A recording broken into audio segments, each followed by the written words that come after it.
What the hell? Did something just hit us? In the early 2000s, there were few game series as influential as Halo.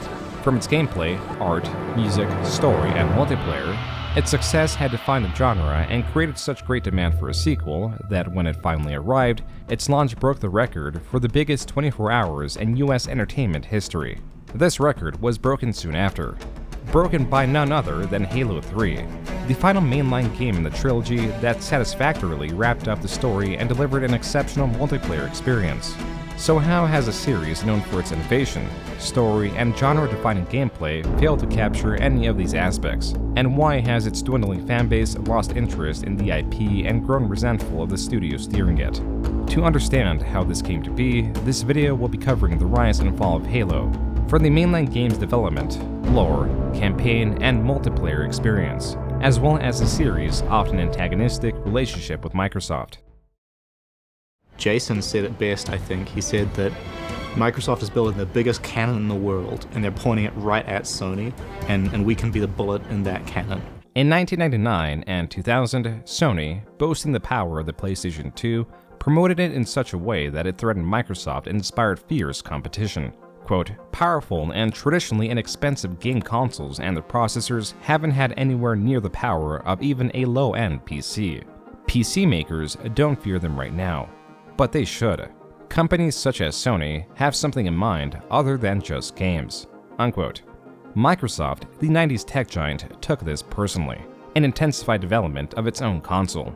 The console was referred by the development team as the DirectX box, for the DirectX software that it utilized, though Microsoft's marketing team felt it could create more appealing names such as Map, Mike, Mega, or even Face. Evidently, this was the marketing team's second run at names, as the first batch of names, quote, were so bad we didn't even save them, unquote. Due to the absence of an appealing name, the development team's internal name was chosen for the console, although it was shortened now to the Xbox. Microsoft had its cannon, but not the required ammunition. In February 2000, Ed Fries, the soon-to-be vice president of Microsoft Game Publishing, received a call that could help remedy that. And Peter said, hey Ed, we're kind of in financial trouble. We're thinking we're going to have to shut the company down or sell it to someone. Bungie, a Chicago-based development company, was in dire straits. This arose partly from Bungie's real-time strategy game, Myth 2 Soulblighter. While the game itself was well received, all copies were recalled just before its official release, as it was found that the uninstaller would delete more than just Myth 2. Only those seeking to wipe their entire hard drive would be pleased by this bug. Even the demo was afflicted by this devastating bug, a bug and a recall that placed Bungie solidly on the path of financial ruin. The only thing that could save this company was an ambitious, untested shooter.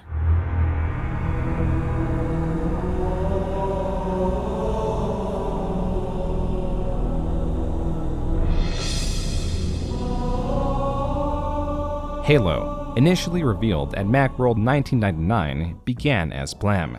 The name of the game would change, but Blam would remain as the engine used to create the game, a game that at one point was conceptualized as an RTS. Now it was conceptualized as a third-person shooter releasing for the Mac and PC. Halo, headed by Jason Jones, the co-founder of Bungie, and written by Joseph Staten, took inspiration from the 1986 film Aliens. It was set in the far future and carried a mature tone, of mystery, of vastness, of desperation. As was in Aliens, despite humans being technologically advanced, they could hardly overcome simple yet ancient horrors. The name Halo and the music created by Martin O'Donnell and Mike Salvatore, with their Gregorian chants, alluded to a religious component. After all, the game is an allegory for Noah's Ark. Yet Microsoft's marketing team felt skittish on the concept. Quote, they said, if there is one thing you take away from this meeting, it's that we absolutely think you should change the name. And we laughed out loud. It was like, we're not going to listen to you. They'd had somebody cut a 2-minute video together to heavy metal, all quick cuts and fast action. No story, nothing. I'm like, what's this? This didn't look or sound like Halo at all. Unquote. Even so, by 2000, anticipation for the game only grew, and Microsoft's acquisition certainly got the attention of market leaders such as Steve Jobs. Quote, "I got an email from Microsoft Chief Executive Officer Steve Ballmer, which was unusual for me. It was pretty short. It basically just said, Steve Jobs is mad that you bought Bungie. Call him and calm him down. And then it had a number. Okay, I guess I have to call Steve Jobs." Unquote. Steve Jobs had to address Microsoft's acquisition of Bungie and Halo during that year's Macworld. What would that mean about the future of Bungie's games on the Mac, about the future of Halo on the Mac? To clear that up for us all, it's my pleasure to introduce Ed Fries, the Vice President of Games for Microsoft. Ed? Apple and Microsoft are going to team up with the Executive Vice President of Publishing from Bungie, Peter Tamke, to form a new company. And that company is going to take, hopefully over time, our entire line of games to the Macintosh, to everybody here. Though Halo would eventually find its way to the Macintosh, the plan to launch it on the computer had changed. It was now set to launch exclusively on the Xbox, as not only would their work for the Mac port seemingly go to waste, but it also meant that they would lose the goodwill of their customer base. Furthermore, Halo now had to launch with the Xbox, meaning that Bungie had less time to work on the game than they had hoped. The silver lining in this acquisition was that Bungie still had the freedom to flesh out their vision for Halo. Microsoft was more concerned with the marketing of the game and requested it be subtitled in order to steer clear of Halo being confused as a religious game instead of a futuristic shooter. The game was set to release as Halo Combat Evolved.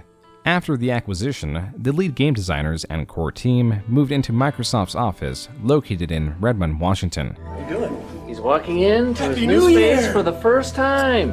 Hey guys! Got something for you. Do you? Okay. Dan's new place, and Dan gets the leather couch. We don't know why.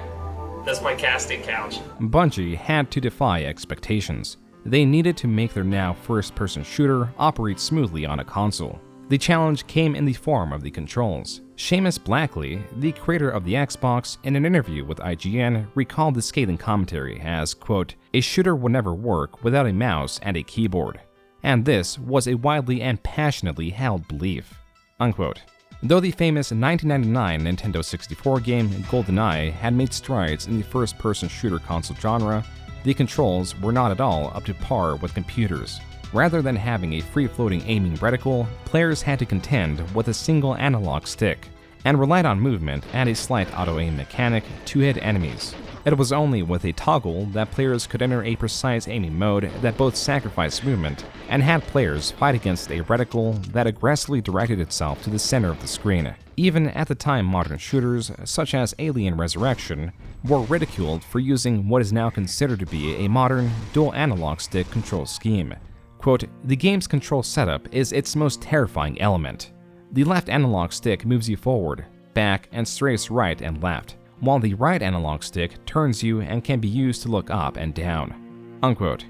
This is why it was believed that Halo would suffer the shortcomings of all console shooters, as the Xbox was set to launch with a similar dual analog stick controller, aptly nicknamed the Duke. Side note, the sheer size of the controller attributed to poor sales of the Xbox in Japan. And I can remember putting it on my leg in Japan and trying to say, "See, you can rest it on your leg." And this Japanese TV host put it on his leg, which is much smaller than mine, and it immediately fell off, and he said no. The Duke was a non-starter in the Asian market, Yeah. period. With the Xbox launch set in November 2001, Bungie had several upcoming deadlines to hit. Marcus Lato, the art director, has stated on The Crunch, quote, "We had an insanely short period of time to figure our shit out, to actually convert Halo from a third-person to first-person game and build a real world. I swear it was like 9 months, just a ridiculous period of time to build the entire first game and ship it." Unquote. The crunch meant that several plotlines, levels, guns had to be cut. Multiplayer was also on the chopping block, where the team initially envisioned 32-player battles. The multiplayer, which came secondary to the campaign, with only 3 to 4 developers working in it just several months away from release, was now aiming for a smaller, arena-style experience that games like Quake popularized. When it finally came time to showcase the game at E3 2001, the campaign showed much promise. There was a live demonstration highlighting the dynamic and strategic ability of enemy and friendly AI, a system in where units moved to pre-designated squares depending on morale, if they were winning or losing, and on the intel units had, which depended on where they last saw an enemy.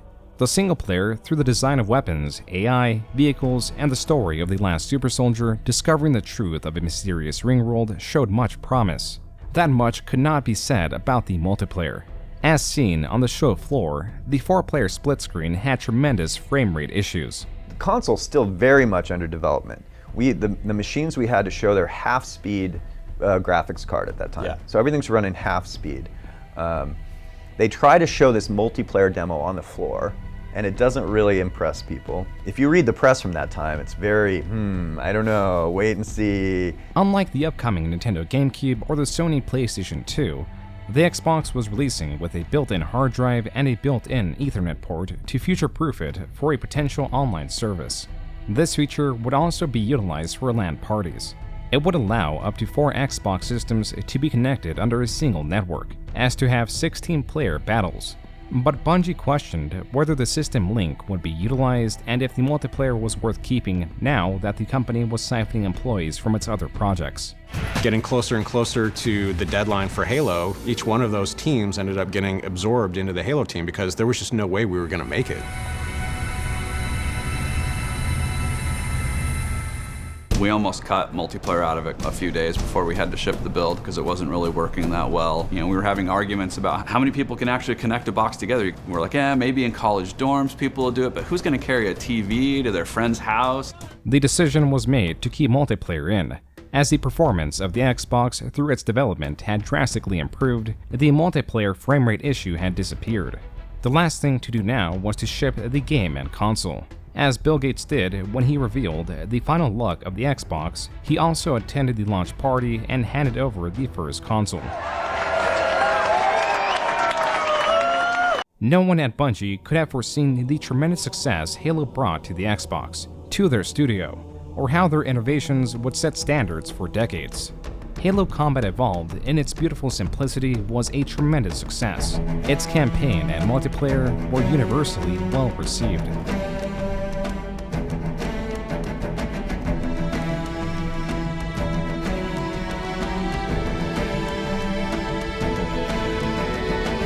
I remember when I gave this to the game designer whose level it was used in, he came to me and he said, boy, I spent so much time listening to that piece, and I just love that chick singer.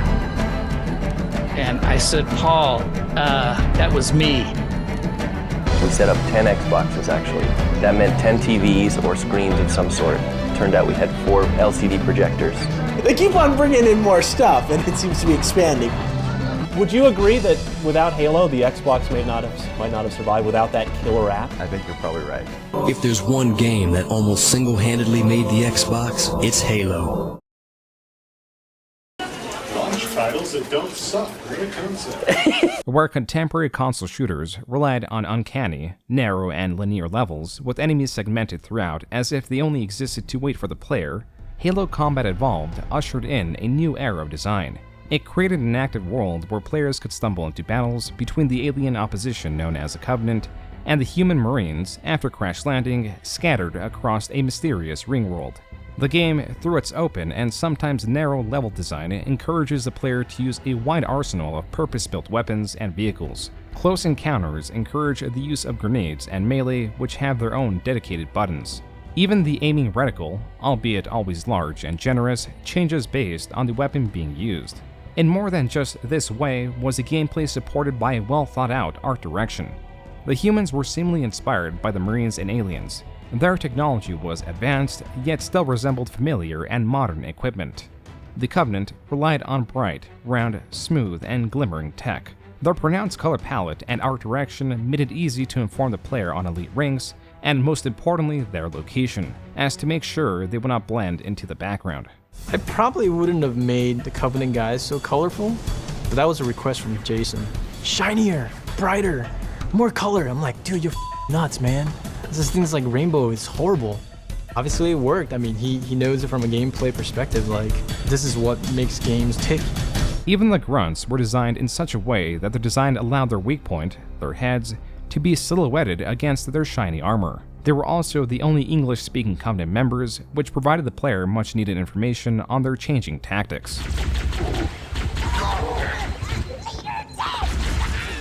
This much could be gathered from gameplay demos prior to the game's release. However, Bungie did well to keep the 2 additional factions a secret. Do you remember how careful we were to not let anybody know that, this was the big twist. After fighting the Covenant through a moody and foggy forest, a player enters a facility of neither quote-unquote human or Covenant origin. Within, the player discovers traces of a recently fought battle. Though discarded weapons and blood are present, only the corpses are missing. What is left is a lone, distressed Marine that actively shoots the player while rambling of otherworldly horrors. This and a recording left by the Marine squad built up to the introduction of the Flood, a parasitic, ancient horror that assimilates biomass, Covenant, and human alike. It is shortly after that the player is introduced to the final faction of the game. I am the monitor of Installation 04. I am 343 Guilty Spark. Someone has released the Flood. My function is to prevent it from leaving this installation. 343 Guilty Spark serves the presumably extinct Forerunners, the creators of the mysterious Ringworld, and also serves to provide exposition on the Flood. Similarly, the human AI Cortana provides exposition and commentary where the player's character, the stoic super soldier, the Master Chief, cannot. It was at this point that the scope of Halo's story shifted to a much larger and even more mysterious universe. The purpose of the player shifts from maintaining the remnants of Marine forces scattered through the Ringworld to eliminating the Flood through the firing of the Halo rings. This is the exact reason it was built. But before the player is able to achieve this, he is abruptly stopped. That wasn't supposed to happen. Oh, really? The Flood is spreading. If we activate Halo's defenses, we can wipe them out. You have no idea how this ring works, do you? Why the Forerunners built it? Halo doesn't kill Flood. It kills their food. Humans, Covenant, whatever. We're all equally edible. He looks excited, doesn't he? All of time? What does that mean? Human history, is it? Oh. Fascinating. That's a clue. Among this revelation is the hinting through 343 Guilty Spark that the Forerunners were ancient humans. Chief, I'm picking up movement. Why would you hesitate to do what you've already done? We need to go right now. Last time you asked me, if it were my choice, would I do it? Having had considerable time to ponder your query, my answer has not changed. With the secret of the ring revealed, and after several battles, the player returns to their crash-landed ship to destabilize the fusion reactor, thus creating a massive explosion to destroy the ring. The final segment has players drive through waves of Forerunner Sentinels, Flood forms, and Covenant forces in order to reach a smaller spacecraft and outrun the explosion. Halo, it's finished. No, I think we're just getting started.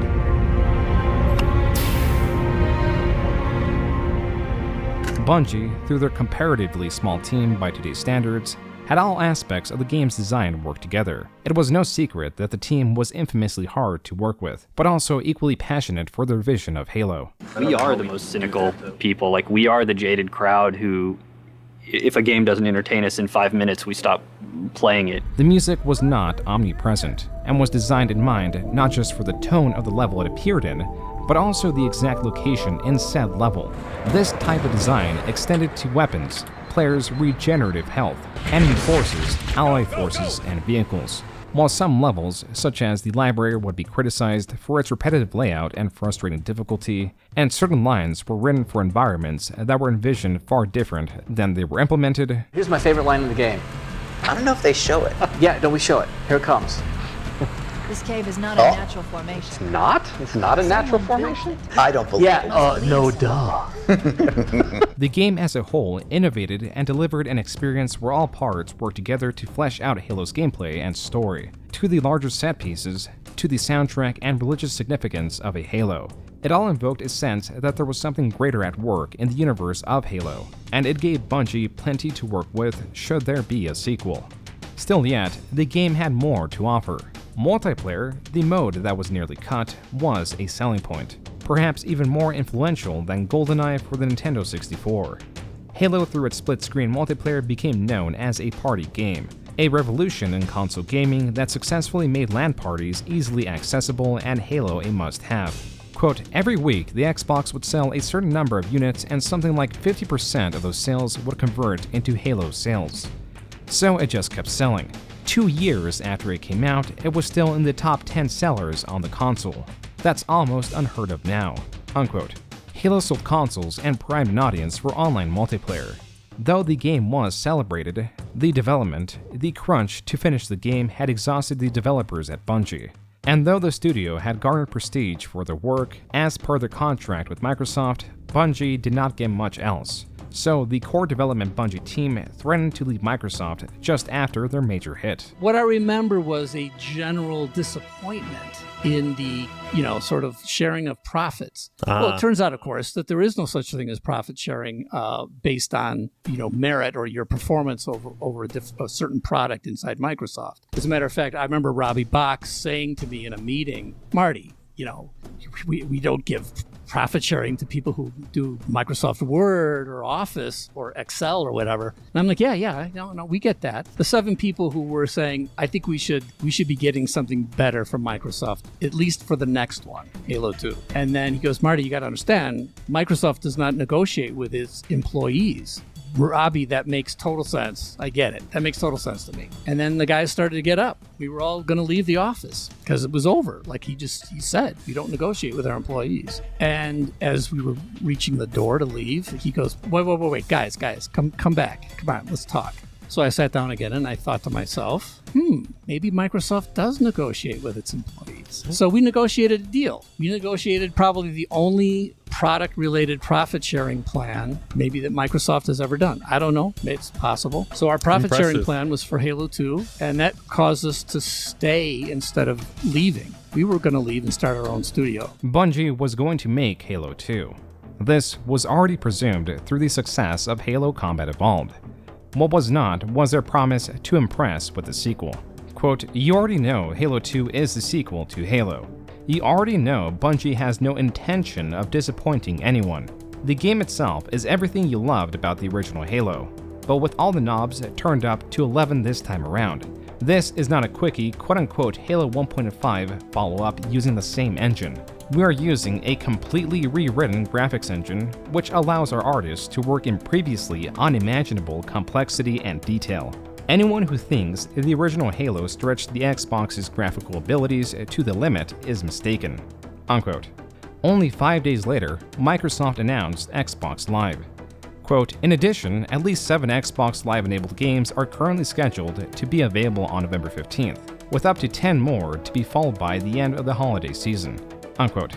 Halo 2 was named amongst these games to launch with Xbox Live in 2002, but Bungie knew they needed more time to make the game they wanted.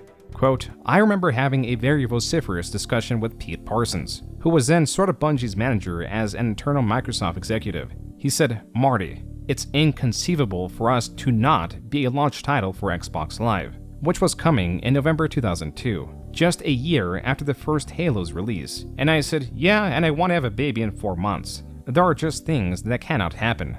He told me, you've got to understand that Microsoft has already planned their fiscal year. I said, fuck the fiscal year, which became sort of a statement that everybody knew at the studio. I wasn't saying screw Microsoft. I explained the only way you truly motivate a game development team, and especially Bungie, is by saying we have to get this done for E3, or get it finished by Christmas. If you say, oh, we need to get this done for the fiscal year, they just won't. They will not do it. Unquote. Microsoft was not the only company using Halo to market itself, as there were various games desperately trying to emulate or even topple Halo. This is Brute Force. It's been called in the United States the next Halo. It's a tactical-based team shooter, and it's more of a thinking man's shooter. Players that have been used to Halo will jump right in with this game. We're looking more for pure action. So you're running around and it controls basically just like Halo. This is Sony's first-person shooter. It's really going to be their Halo killer. That's what they hope it to be. Among the many teams attempting to outdo Halo was Bungie with Halo 2. This process began with the end of Halo and realizing all the stuff that we had left out and Jason and I and Jamie and a few other people sitting down and thinking really hard about, oh, wow, what did we really want to tell? Yeah, I don't know if we're crazy or stupid or we just like good stories or what, but we certainly worry about that a lot more than you might think we'd have to in a game that's mostly just about action and about not thinking. Bungie sought to tell a dramatic, expansive story with their sequel, one that would reveal the mystery of the Forerunners, the intentions of the Covenant, and satisfyingly wrap up the fight with the Covenant. To do this, Halo 2 would have 2 playable protagonists. The game would take place shortly after the events of Combat Evolved. It highlights the repercussions of the destruction of the Halo Ring. While the Master Chief is being awarded for saving the galaxy, the high-ranking elite who discovered the ring alongside the humans is being shamed by the 3 prophets of the Covenant.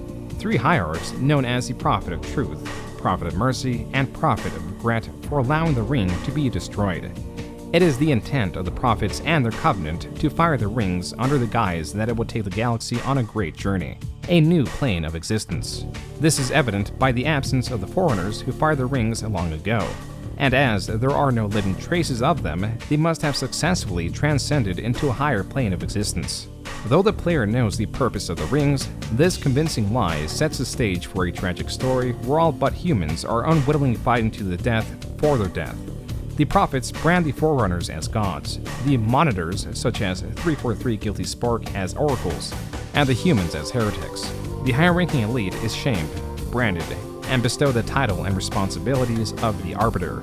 He is tasked with killing an elite separatist, but this brings more questions. The Oracle.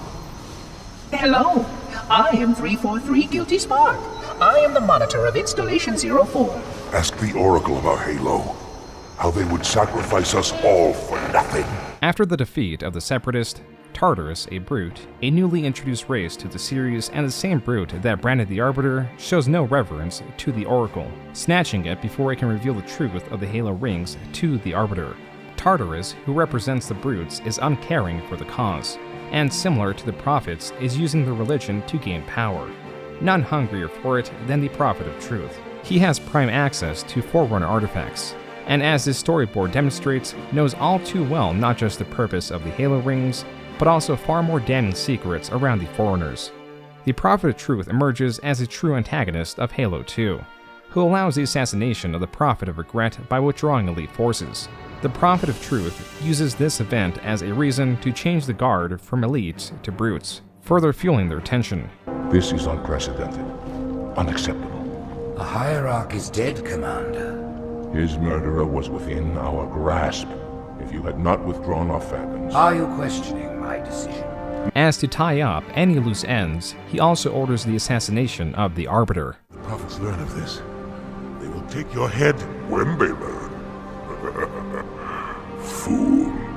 They ordered me to do it. The Arbiter falls to what should have been his death. Earlier in the game, the Master Chief should have also shared a similar fate. Let him be. The great journey waits for no one, brother. Not even you. The Prophet of Truth allows the Prophet of Mercy to die via the Flood. Through the course of the game, Truth has demonstrated his strategic ability. He has executed a plan that has eliminated his greatest opposition and made him the sole ruler of the Covenant. Truth orders Tartarus to fire the rings while he stations himself on a Forerunner structure known as the Ark. This is both safe from the firing of the Halo rings and is located on Earth.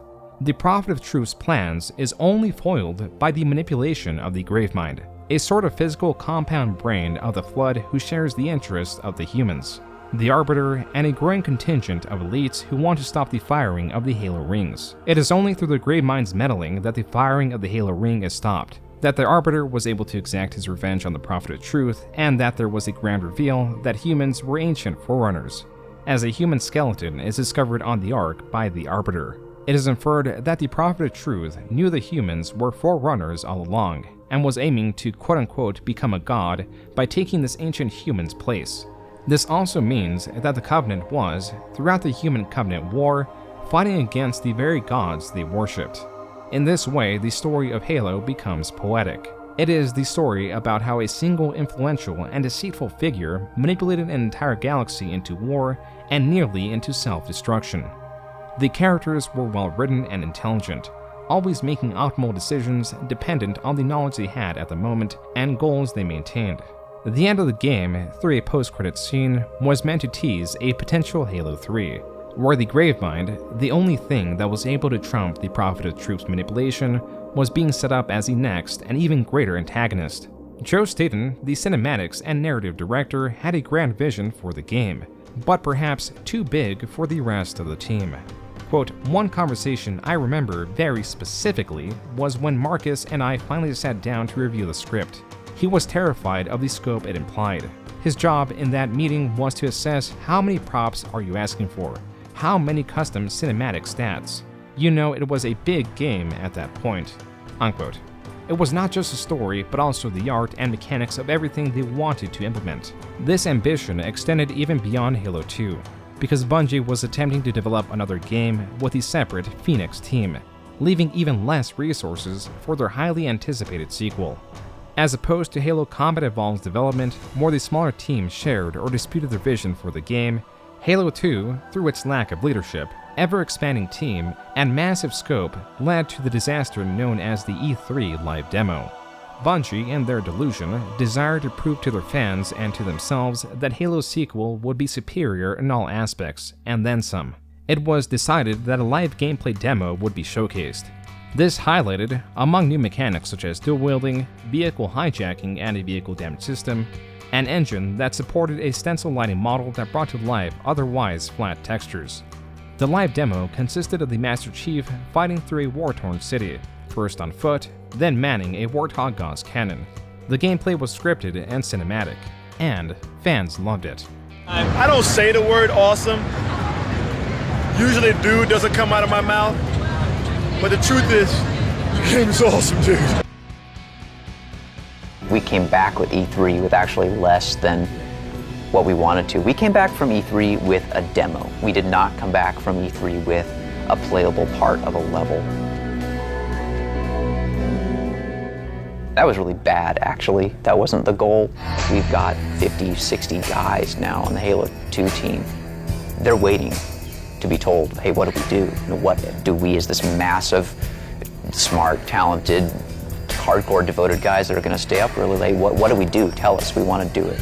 Though Bungie had created a demo that impressed and lived up to their promises, it was unfeasible. The Xbox would never be able to run such a visually complex lighting system, or at least not be able to run it consistently above 3 frames per second. Quote, we can't ship this. It wouldn't run. There was no way we could do the whole game this way. It was a huge, horrible realization that the entire plan that had been worked on for 2 years was basically going to be thrown out. Unquote. This was not an exaggeration. The engine had to be rebuilt to accommodate the hardware of the Xbox. The campaign had to be basically redesigned. Quote, a lot of people sacrifice themselves in ways that you should never have to for your job. Unquote. To make matters worse, Bungie, through an abrasive work culture and an unheard of independence on the Microsoft campus, had long been trying Microsoft's patience, from missing the launch of Xbox Live in 2002 to now requesting another year to finish the game for a 2004 release date, not the present year 2003. Microsoft wanted their flagship game this year, and they were determined to get it. Now Halo is too important, okay? Now everything, all the marketing people, all the planning, everything wants to revolve around Halo and the next Halo, and there's huge pressure to get the next Halo out and to rush it out. I meet with my boss, Robbie Bach, and say, we need to spend an extra year. He said, let's have a vote. So he brought in all his senior staff members, Jay Allard, Mitch Koch, other people you don't know, and went around the room. Should we force Bungie to ship on the original schedule because Halo is so important to the company, or should we give them the extra year that they want? Every person in the room voted we should force them to ship on the original schedule. These guys don't see except for me. Yeah. And I walked out of the room and I said, I will quit now if we don't give them this extra year. Even though Ed Freeze would quit soon after, his threat to quit had won Bungie the extra year to finish their game. And so Bungie prepared for what was possibly the worst crunch they would ever experience. I'm enjoying the sunset, the last sort of rays of light, because the next 5 months or so, I don't think we're all going to see very much sun. As a matter of fact, I don't think we're going to see any sun at all for the next 5 or 6 months, so enjoy it while it lasts. Employees working 7 days a week, all day, every day, and significant others bringing in changes of clothes. Quote, I slept at the office some obscene amount of days in a row, like almost an entire month at the end. I kenneled my dog for almost 2 months. There would be mornings I'd wake up at home and not remember how I got there, and many others where I'd wake up at my desk. It was that way for a lot of people. A lot of relationships got fractured, and that felt irreparable at the time. Unquote.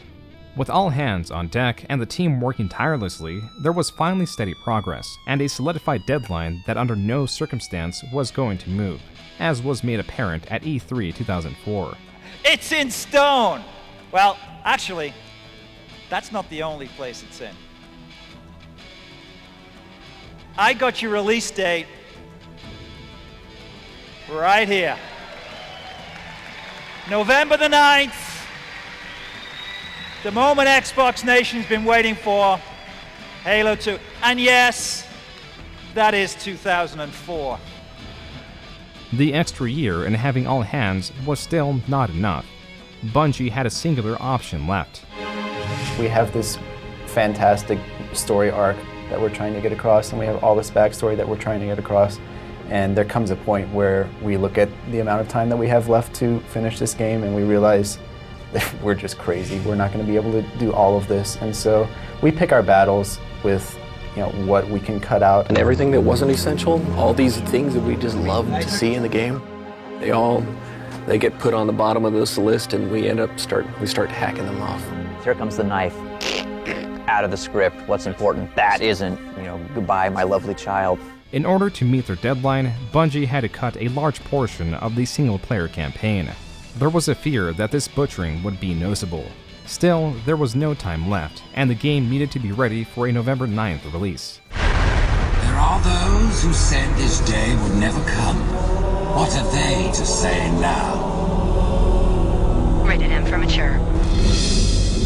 Where Halo combat evolved sold gradually, Halo 2 was going to sell steeply. This game was going to sell like nothing else. The demand for Halo 2 had ballooned to the point that there was 1.5 million pre-orders for the game. As Xbox saw it, the game's launch was going to rival even the launch of the original Xbox.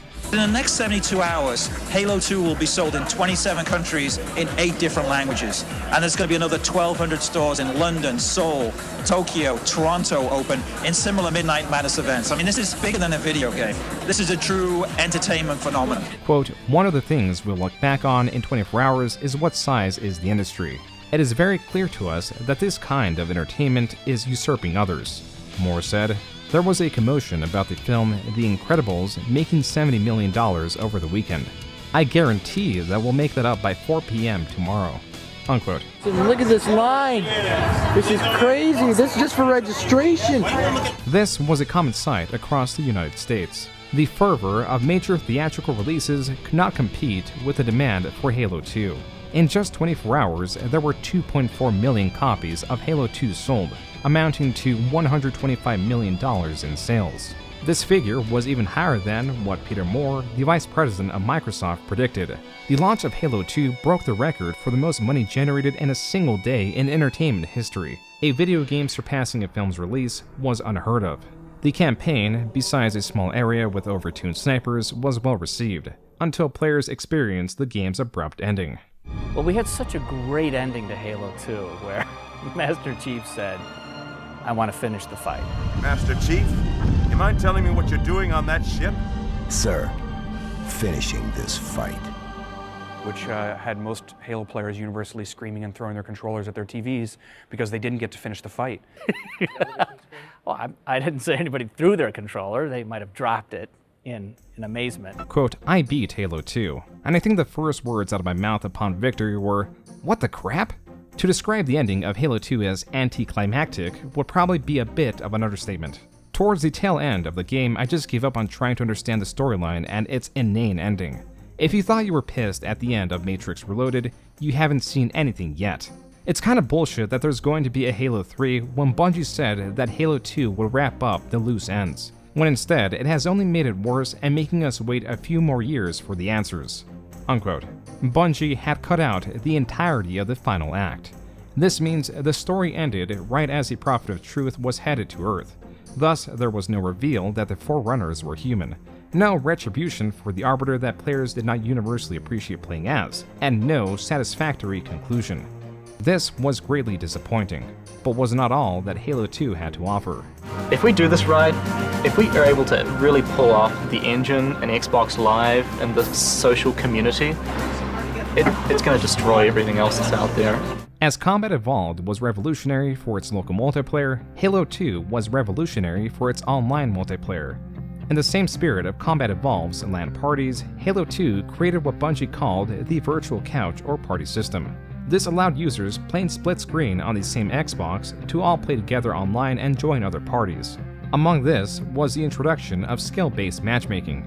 Several game modes like Capture the Flag, Big Team Battle on Slayer, custom game modes, proximity chat, statistics that were tracked and viewable online, a clan system, and on top of all that was the option to play as a Spartan or an Elite. This was only a single element of the customizability. Players could change the color of their characters and the color and design of their emblem. Halo 2 was a game that broke records across the entertainment industry. Through the party system, it was a game that surpassed even what was available in the PC-dominated multiplayer space. Other consoles, such as the original PlayStation 2 and the GameCube, while offering online multiplayer, required the addition of a network adapter.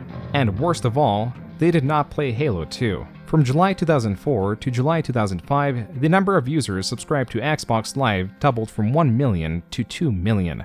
Xbox exclusive games such as Halo were undoubtedly responsible for this increase.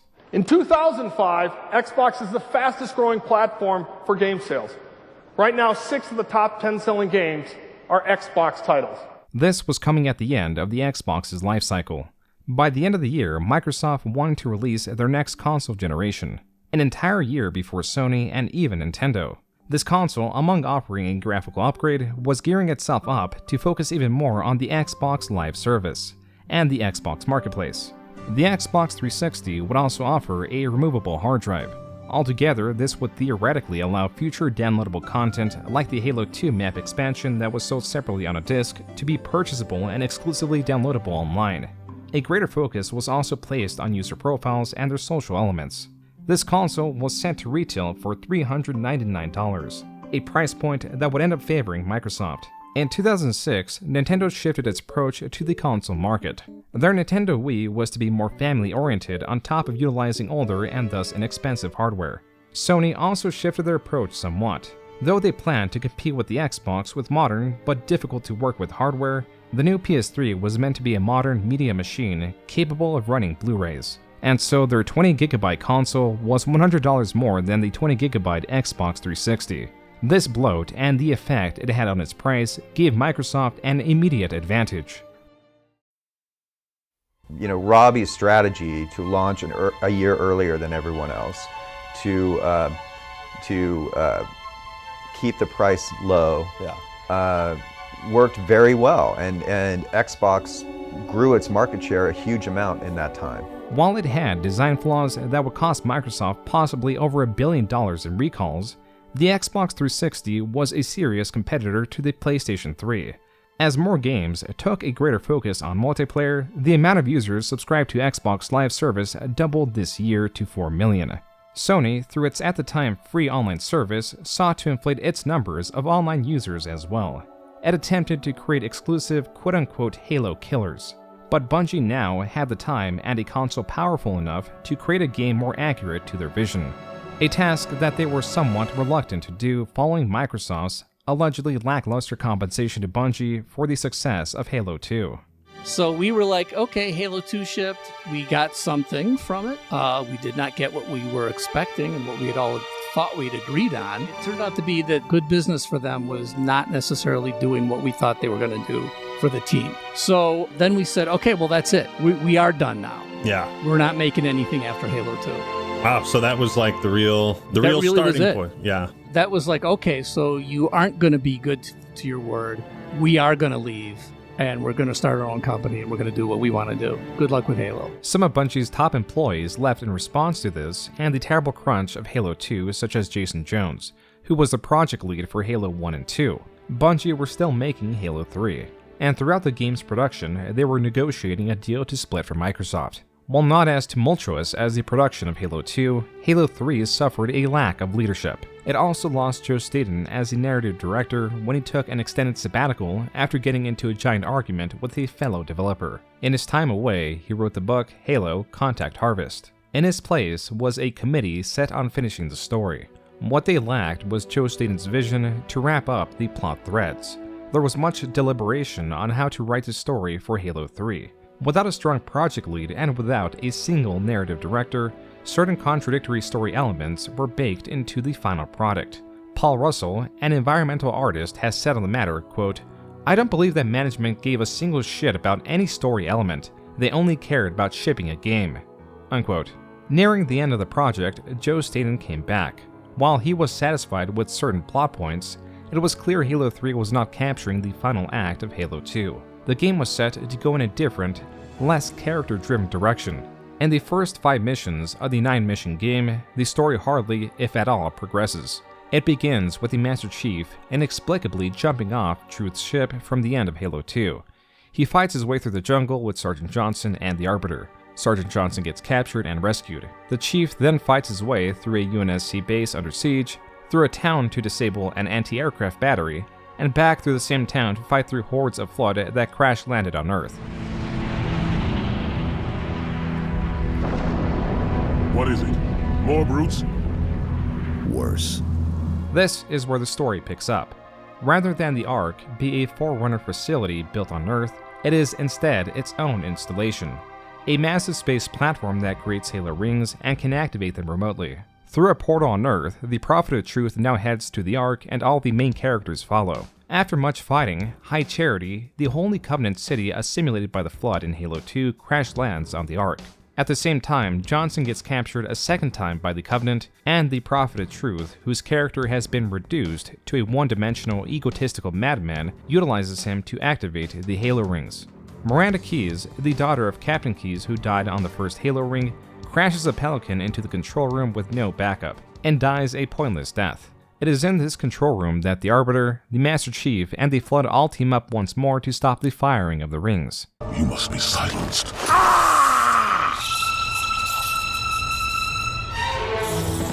After Truth is killed by the Arbiter and the rings are stopped, the Flood once again turns hostile.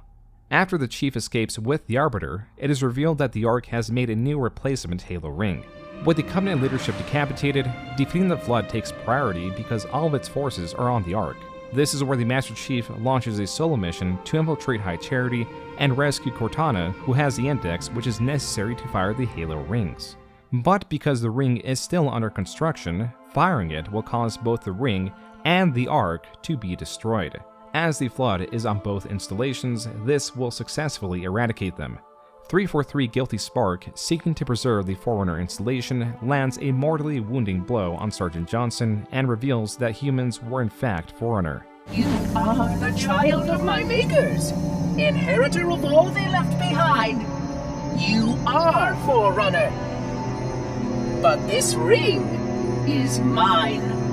The Chief and the Arbiter then escape the Ark, only to be caught in the explosion. If we don't make it, We'll make it. it's been an honor serving with you, John.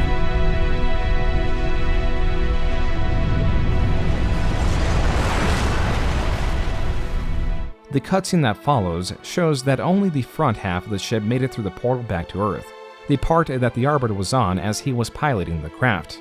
The Chief is presumed dead.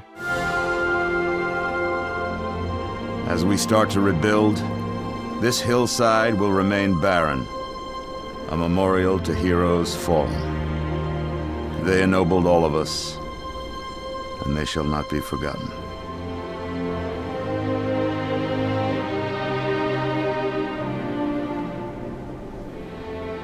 Preset, hops!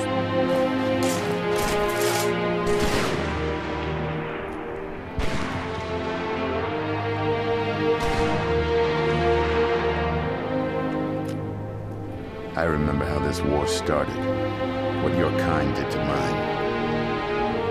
I can't forgive you, but you have my thanks for standing by him to the end. Hard to believe he's dead. Were it so easy. This was the emotional send-off to Bungie's Master Chief and the end of the trilogy.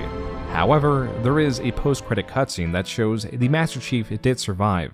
What remains of the ship is floating in space, and the Master Chief ends as the series began, in cryonic sleep, this time with the ship drifting towards an undefined planet. Wake me when you need me.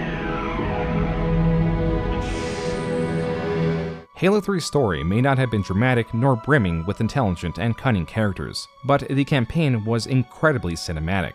The level design was equally well done, with the player given even more liberty with vehicles and weapons, as well as several confrontations with the massive Walking Covenant tank, the Scarab. The Brutes saw an expansion to their tribalist culture portrayed not only by their dialogue, but also by their designs, weapons, and abilities.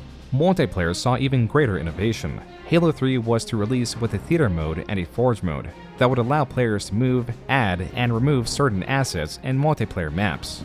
Halo 3, while not as boundary pushing as 1 and 2, was arguably the most anticipated Halo game, but it could be more. Halo 2 managed to break entertainment records that only Hollywood was known to set. With this mindset, the marketing team that was given millions to promote the upcoming game decided they were not going to treat Halo 3 as they would any other video game. Rather than run commercials of sizzle reels to highlight gameplay or otherwise reduce it to a simple first-person shooter, the marketing team decided that this was bigger than that. They planned on marketing Halo 3 as if it was a cultural milestone, meaning that they wanted to show great respect to the IP and advertise the world of Halo.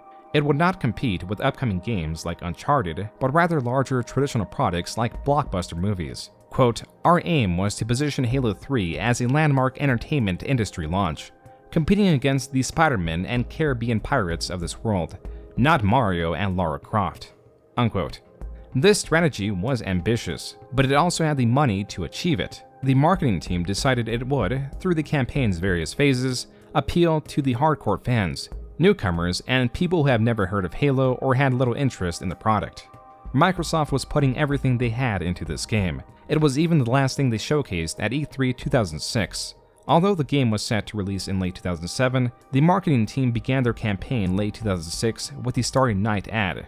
In line with their cinematic approach, it opens with a young Master Chief thinking about the possibility of other intelligent life in the universe before cutting to modern day where he's fighting said life. The marketing of Halo 3 was hardly limited to television commercials.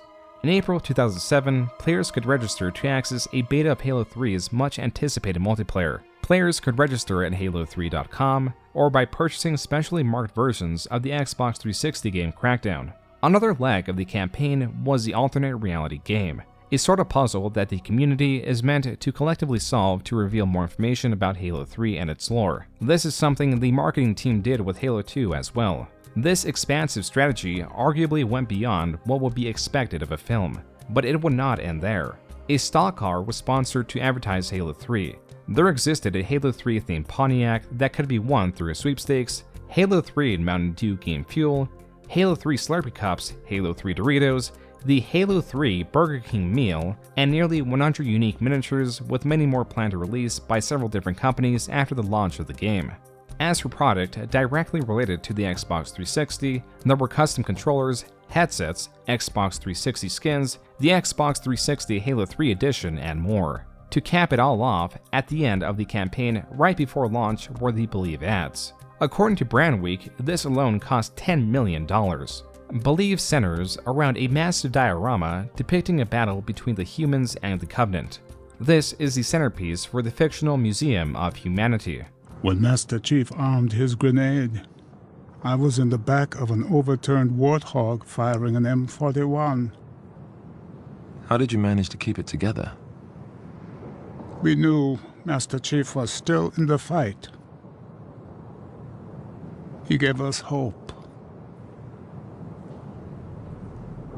To quote Brandweek on the success of this estimated $40 million ad campaign, after 10 months of marketing, everyone should have gotten the invitation by now. With Halo 3, finally, after months of waiting and enduring Halo on the Mountain Dew bottles and Halo over at the Burger King, the game is out for Xbox 360. People lined up overnight for their chance to finish the fight. Bill Gates, as he did with the Xbox, sold the first copy of Halo 3. Again, thousands of people across thousands of retailers lined up across the country for the Halo midnight release. Halo 3 broke the record for the most money generated in entertainment in a single day at $170 million. The game's sales were such a phenomenon that the launch of Halo 3 was blamed for poor theater ticket sales. Though the story was lackluster and the campaign was even shorter than Halo 2, Bungie took the lessons they learned from Halo 1 and 2 to refine 3. As such, there was reduced focus on dual wielding because it disturbed the core gameplay. Whatever weapon that you start off every round with is going to really affect the decisions you make. There's this thing we didn't really identify in Halo 2, that if you spawn everybody with a dual-wieldable weapon like the SMG, it changed the game. People stop meleeing and people stop grenading because when you're dual wielding, you can't do either of those. The assault rifle works really well with the golden three things of Halo, which are weapons, grenades, and melee. The golden things of Halo are weapons, grenades, and melee. Halo 1 through 3 has equal starts. All players spawn with identical gear. Players are encouraged to salvage the battlefield to obtain more powerful or long-range weapons. The rush to obtain this gear causes short-range encounters where grenades and melee are present. Melee is typically a move of desperation or assassination, as striking a player in the back will instantly kill them. Grenades are used more strategically because the standard grenade can be bounced off walls, and while they do not do enough damage to kill players at full health, the damage gives an advantage in an upcoming counter. They can also effectively be used against vehicles and to make an escape.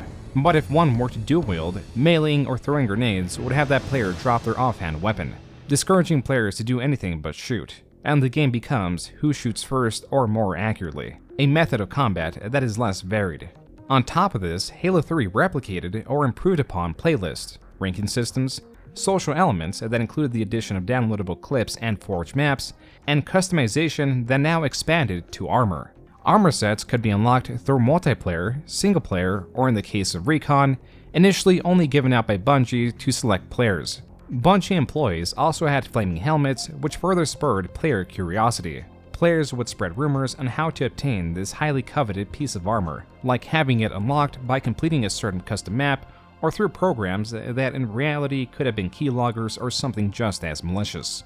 Bungie knew how fabled the standard Recon helmet had become, and would eventually release a way to obtain it through the completion of various difficult challenges. Before that was possible, some players would even modify their Xbox just to have it. This modding extended to the Forge feature, where players would spawn vehicles that were not meant to be replicated, or even go beyond the intended replication amount set by Bungie. Halo 3 was a massive game with a wealth of new features players could get lost in, and above all else, it was a cultural milestone. Shortly after the game's release, it was made public that Bungie was splitting from Microsoft. The deal was essentially, we make a couple more Halo games, we leave Halo with Microsoft, and we can split amicably. So, I mean, ultimately the price of our freedom was to leave our baby behind, to move from being Halo developers to Halo fans. One more Halo game and a campaign expansion to Halo 3. This is what Microsoft required from the newly independent studio. The immediate issue to solve was, how does one go about making Halo 4? Halo 3 had quote-unquote finished the fight.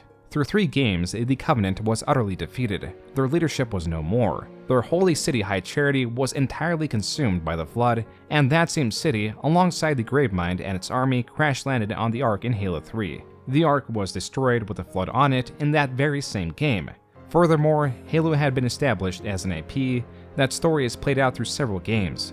A Halo 4 could be self-contained, but would it be worth bringing the Master Chief back right after Bungie had given him a satisfying ending? And who would he be fighting? Bungie could plan out a new series of games with a new antagonist and leave the story to whichever studio was meant to pick it up. But seeing how even Bungie failed to capture Joe Staten's vision for the series after a short departure, how well would the new studio do to honor a passed-on vision? What if they wanted to tell their own story entirely? There is a simple solution to all of this. and that is, do not make Halo 4. Ensemble Studios, known for the real-time strategy game Age of Empires, was making a Halo real-time strategy game. The game would take place 20 years before the events of Combat Evolved. In this way, the game takes place in the Halo universe, with the Covenant still as the main antagonists. These are reasons why Halo Reach is perfect to satisfy a Halo game. It was a prequel to Combat Evolved. The game was to follow a team of Spartans that all, but one, die. They die in heroic, but sometimes sudden and meaningless ways. This also expands to the mythos of the Spartan and how they perished. As stated clearly, even in the back of Halo 3's game case, the Master Chief was the last of his kind. The planned Halo 3 campaign DLC could have gone in a similar direction, telling more of the story of the Master Chief prior to the game's ending. Instead, they went in a new direction. The DLC placing the character in control of an Orbital Drop Shock Trooper, or ODST for short. They are the Navy SEALs of the Halo universe. The project eventually expanded and became its own game, renamed Halo ODST from Halo Recon, as to not confuse the brands of Halo and Ghost Recon. The game was to be much smaller in scope than Halo Reach, and had a much smaller team working on it. This was partly due to employees choosing to work on Halo Reach, because they would get a larger royalty package from the larger game. Marty O'Donnell, the lead audio designer, was also Bungie's stand-in marketing director. You shouldn't be in charge of PR and marketing. That's too much. Yeah. The CEO. I said, I'll handle PR and marketing. I'm going to do a horrible job at it, but we should open up a position to be head of marketing. He set in motion a plan to reveal Halo ODST on Bungie.net at the end of a mysterious countdown that was posted prominently on the website's front page. We had a countdown clock, and we found out like 2 days earlier, before E3, before the countdown clock was done, we found out that Don Matrick had pulled the plug on it. He didn't like the plan. Well, me as marketing director said, screw that. Marty O'Donnell as the marketing director. I'm going to keep the countdown clock going, and when the countdown clock hits 0, we're going to say, oh, sorry everybody, but our overlords have decided that we can't show this thing. Oh, is that? So that was a bit of what we call a marketing disaster. Marty did not, nor did Microsoft, enjoy his temporary position as marketing director. Conversely, the developers of ODST, for the first time with the Halo game, had a pleasant time making it. There was no need to design or master a new engine, and ODST was to release with the addition of Firefight, a wave-based survival mode. Additionally, ODST came with a separate disc that contained not only Halo 3's multiplayer, but all of its expansion packs. The goal was to underpromise and overdeliver with a $30 price point. But Microsoft, seeing how big the DLC-turned game was, decided to double that to $60. When the game released, it was criticized because the campaign was even shorter than Halo 3's. Still, ODST in 2009 released to positive reception and massive sales, fulfilling one of Microsoft's obligations and further funding Bungie's independence and projects for a post-Halo Bungie. Halo Reach released the following year and made $200 million in the first 24 hours of its release. Though it made $30 million more than Halo 3, it did not break the record for the biggest day in entertainment history. That was stolen by GTA 4 in 2008 at a whopping $310 million in sales. Reach was not marketed as heavily as Halo 3. It was not a continuation of the game and was really a stopgap. The game was not revolutionary for its multiplayer that also featured a loadout system that was predetermined by the game type or map being played. These loadouts came with abilities like the infamous Armor Lock that offered a period of invulnerability. Also controversial was the ability to sprint. The latter was controversial for the same reason loadouts were. It was because they too closely resembled the loadouts available in the Call of Duty series, a first-person shooter series that had grown greatly in popularity and now competed with Halo. Call of Duty is known for its loadout system, which included perks similar to Halo Reach's abilities. For Halo to emulate even some of Call of Duty's mechanics was defeatist to some. Hey, anybody in here play Call of Duty? You're so cancer, fuck you. As the series was looking to emulate rather than innovate on its gameplay. Call of Duty also had a robust progression system where the player could unlock new weapons and the like. Halo Reach also further defined its progression system, allowing a much larger catalog of armor pieces and now armor effects to be unlocked, maintaining the Halo standard of equal starts. Halo Reach may not have been groundbreaking in its multiplayer, but it did innovate in virtually every other aspect. It included ODST's Firefight mode, Halo 3's Theater mode, and a massively improved Forge mode. Where Halo 3's Forge, outside of the DLC map sandbox, allowed the placement of smaller assets, mostly amounting to weapons and vehicles, Halo Reach's Forge placed a larger emphasis on map creation, allowing a library of base building assets to be used. These could now phase through one another, be frozen in position, rotate to a specific angle, be moved incrementally for more precise placement, and easily snapped onto each other. We realized that Reach was our swan song to Halo, and what better way to do that than to let people do what we've been doing all along, which is creating new, cool maps. It's nice to go out with a bang, and this is a pretty big one.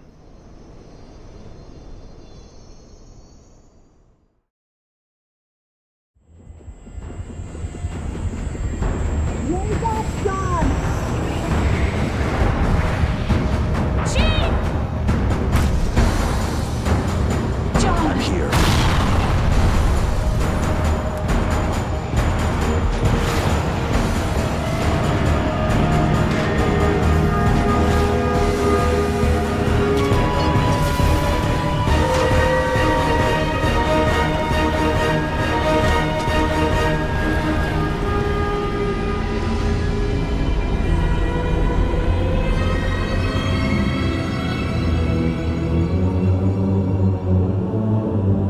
Microsoft had been building up the new studio 343 Industries for the sole purpose of making Halo games. The studio was going to employ some former Bungie developers and Microsoft-selected employees.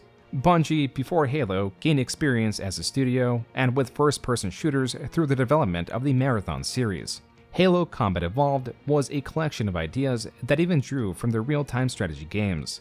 The studio began with a very small and cooperative team. They had a vision that could easily be altered amongst this small team. And most importantly, they had a blank slate to work with. 343 had not made a single game, but had produced Halo properties such as the anthology film Halo Legends, and in collaboration with Certain Affinity, created map packs for Halo Reach. Bonnie Ross, 343's studio head, was formerly the general manager of Microsoft Game Studios in charge of publishing. Microsoft at the time was losing interest in Halo. They were focusing less on gaming in general, as the newly planned Xbox One was to be sold as a general media console. This is similar to PS3 with Blu-rays. Xbox were electing to have third-party studios like Gearbox, the developers of Borderlands, make the new Halo. Just finding another partner to do that, and I went to Shane and I put this proposal together that I pretty much thought that was blasphemy, to do that. But they were just basically like, hey, I think it's maybe good for another game or two, and let's just cut our losses and tell another story. Bonnie Ross did not want Halo to be a third-party product that would make a singular installment of the game. She wanted to keep it in-house and tell another expansive story with the same gusto that Bungie had. Quote, O'Connor, then at Bungie, helped with the transition. He went into his first meeting with Ross expecting a suit, looking to check off the boxes. Bonnie came in and really surprised everyone, he says. Because she read all the novels, she was deeply immersed in the fiction, and she played all the games. Unquote. 343 made Halo 4, brought the Master Chief back, and were terrified of how it would be received. That's why they were likely relieved when the initial reviews came in, though these reviews were limited to only the experience of the campaign. This isn't just the best Halo, it's probably the best Xbox game this year, and quite possibly the best video game on any platform in 2012. Quote, Halo is in new hands, but guess what? 343's debut effort out Bungie's Bungie. Halo 4 is a triumph. Unquote. Halo 4 had glowing reviews in the beginning. The overly positive coverage of Halo 4 was suspicious. This article from Eurogamer dissecting an image of Jeff Keighley reads, quote, Lost Humanity 18, a table of Doritos. Rap Florence contemplates a tragic, vulgar image. Here is an image doing the rounds on the internet this week. It is an image of Jeff Keighley, a Canadian games journalist sitting dead-eyed beside a garnished Halo 4 poster and a table of Mountain Dew and Doritos. It is a tragic, vulgar image, but I think it is the most important image in games journalism today. I think we should all find it and study it. It is important. Unquote. The author of this column would step down from Eurogamer because of it. When Halo 4 reached the hands of a wider audience, it was not so well received. Its flaws in time would become apparent. Ryan Payton, a creative director who was demoted to narrative director, who then left the project entirely, stated, quote, "I think the problem we had doing something creatively challenging and risky is that we were attempting to do this with a new team that had never shipped anything together. I believe that both my success and failures at 343 were ultimately the results of my naivete about how important it is to have a solid team with multiple titles under its belt before taking on something as wild and crazy as I was proposing for Halo 4. Unquote. 343 Industries had to understand Halo's Blam engine with little documentation on how to use it. The game would be made without the original trilogy's art director, composer, narrative director, or producer. 343 with Halo 4 was aiming to respect the expanded lore of Halo, which includes the books made by various writers. But the game made sweeping changes to the detriment of the gameplay. These were made without any express purpose outside of 343 creating their own vision for the game. The music and art direction was significantly different from Bungie's. The Master Chief's armor was a muted green. The armor pieces were more segmented and bulkier, exposing the underlayer of armor, a design the Master Chief begins Halo 4 with. These changes, in theory, would be inconsequential. Changing the sound effects of the energy sword or the shield recharge may alter the experience, but not to a large degree. Changing the design of the enemies does, significantly so. The grunts in Bungie's Halo always had bright or at minimum reflective armor. Their pacifier-like methane masks had a small blue glow as a contrast to their orange or red armor. Even the plasma pistols, needlers, or fuel rods had a light glow to them as to effortlessly inform the player on where they are and what weapon they are using. If a grunt is facing directly towards the player, their gray head is silhouetted by their armor. If looking at a side profile, their head is still visibly protruding. Grunts, like the rest of the fodder enemies, are easiest when taking out using a single shot of a precision weapon, such as the battle rifle, magnum, or DMR. Though their armor is bright and cartoonish, they serve to deliver vital information, and were purpose-built to be in a game. They were designed to avoid subtlety. The most useful data we got from our playtest was a list of things to avoid. At the top of this list is subtlety. If it's not totally obvious, it's too subtle. Even if you make something as obvious as you can possibly make it, most of the people will miss it the first 3 times they see it. For example, in Halo, the grunts run away when the elite is killed. Initially, nobody in our playtests noticed this, so we had to keep adding clues to make it more obvious. By the time we shipped the game, we had made it so not only does every single grunt run away every single time an elite is killed, they have an outrageously exaggerated panic run where they wave their hands above their head, they scream in terror, and half the time one of them will say, "Leader dead, run away." I would estimate that less than a third of our users made the connection. The grunts were redesigned in Halo 4 to the detriment of the gameplay. Gone were their reflective and bright armor elements. They were given helmets which made their weak points even less perceptible, and they no longer spoke English, greatly detracting from their silliness, leaving the player to decipher their actions dependent on the panic in their squeals.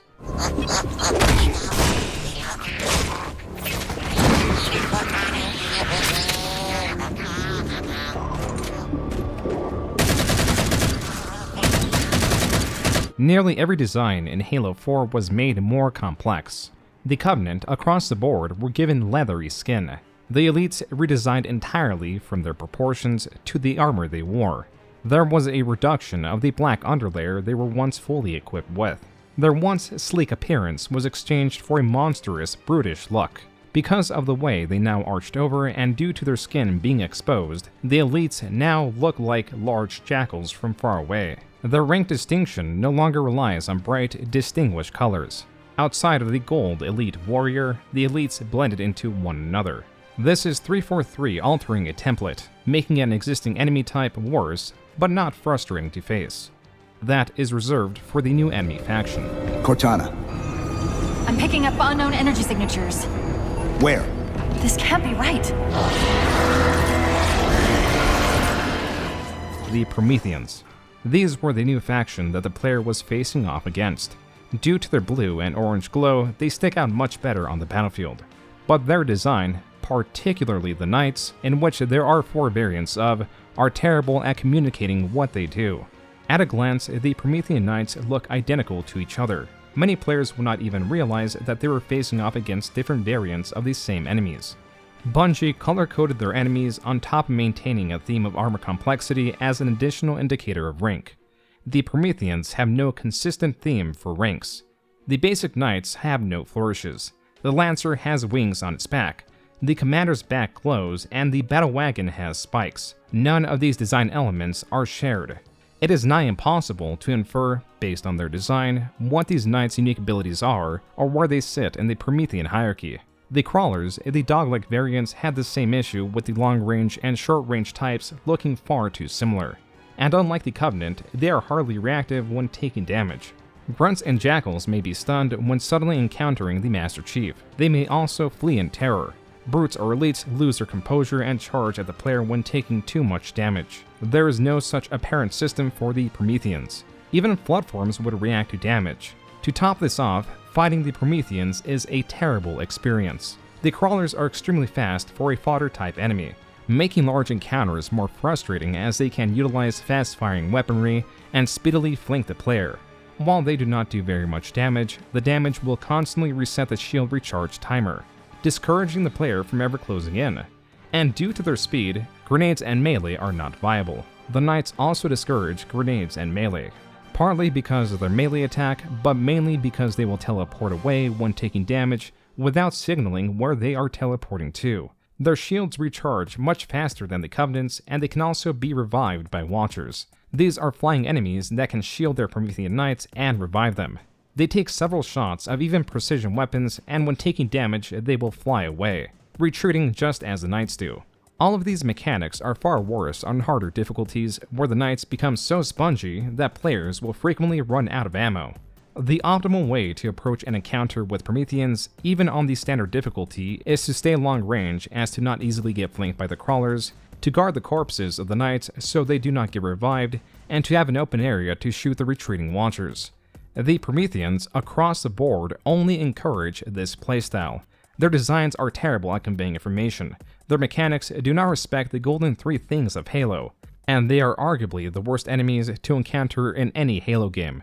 It is unfortunate that they make up the majority of encounters in Halo 4. Thematically, it makes sense. They are the Forerunner faction that is established as the new enemy in Halo. Though Bungie had the vision that Forerunners were ancient humans, the lack of a singular vision in Halo 3 allowed contradictory ideas to exist in the game. For example, the player is told by 343 Guilty Spark that they, the humans, are Forerunner. The Gravemind in Halo 3 also lays this out clearly. Child of my enemy, why have you come? I offer no forgiveness. The father's sins cast to his son. But in Halo 3, there are terminals. These are sometimes hidden and provide additional lore that deviates from what the core writings team vision of the game was. This is because it was written by a different team. Evidently, discrepancies in the narratives were not fixed. And Halo 3 shipped with this line from the 6th terminal, quote, "Did I tell you? I built a garden. The earth is so rich, a seed falls and a tree sprouts or a flower blooms.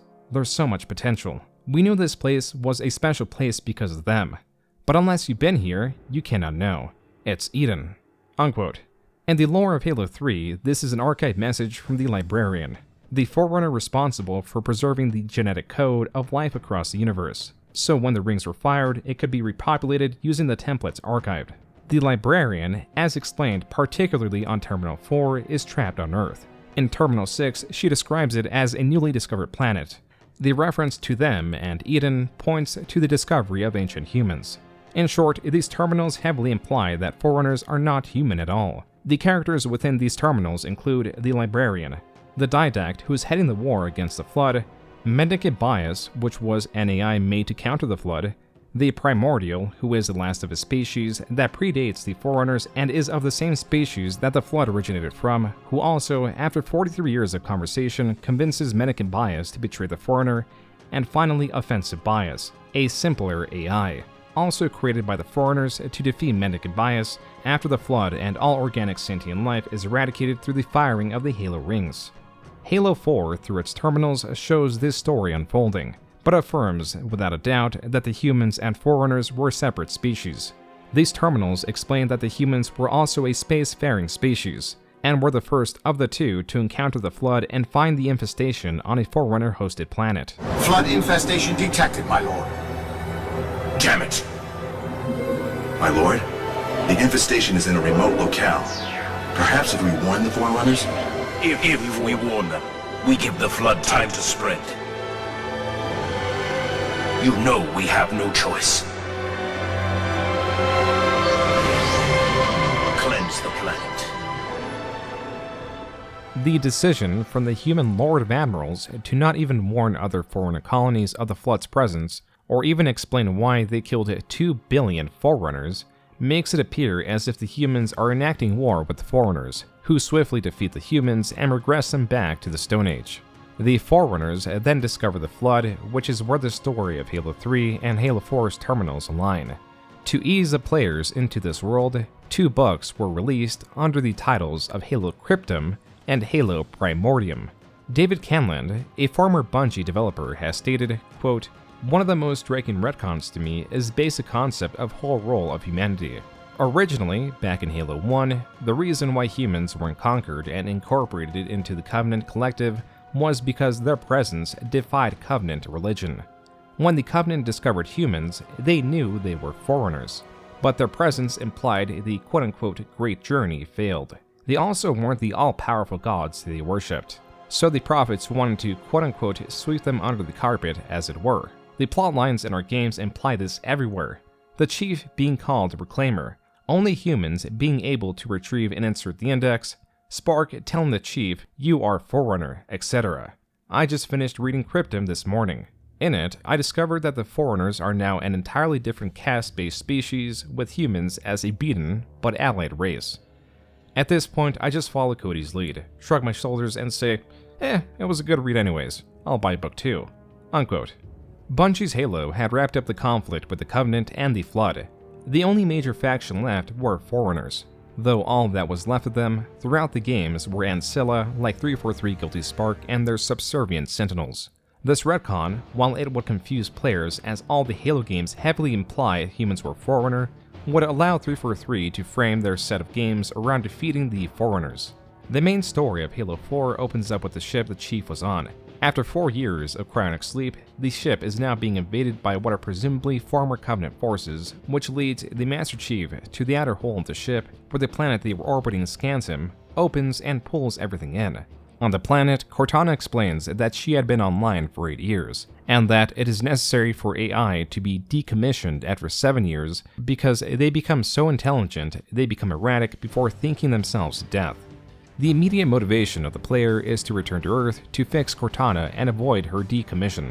At the same time, the UNSC Infinity, humanity's largest, newly constructed warship turned exploration vessel, finds the distress call left behind by the ship the Chief was on.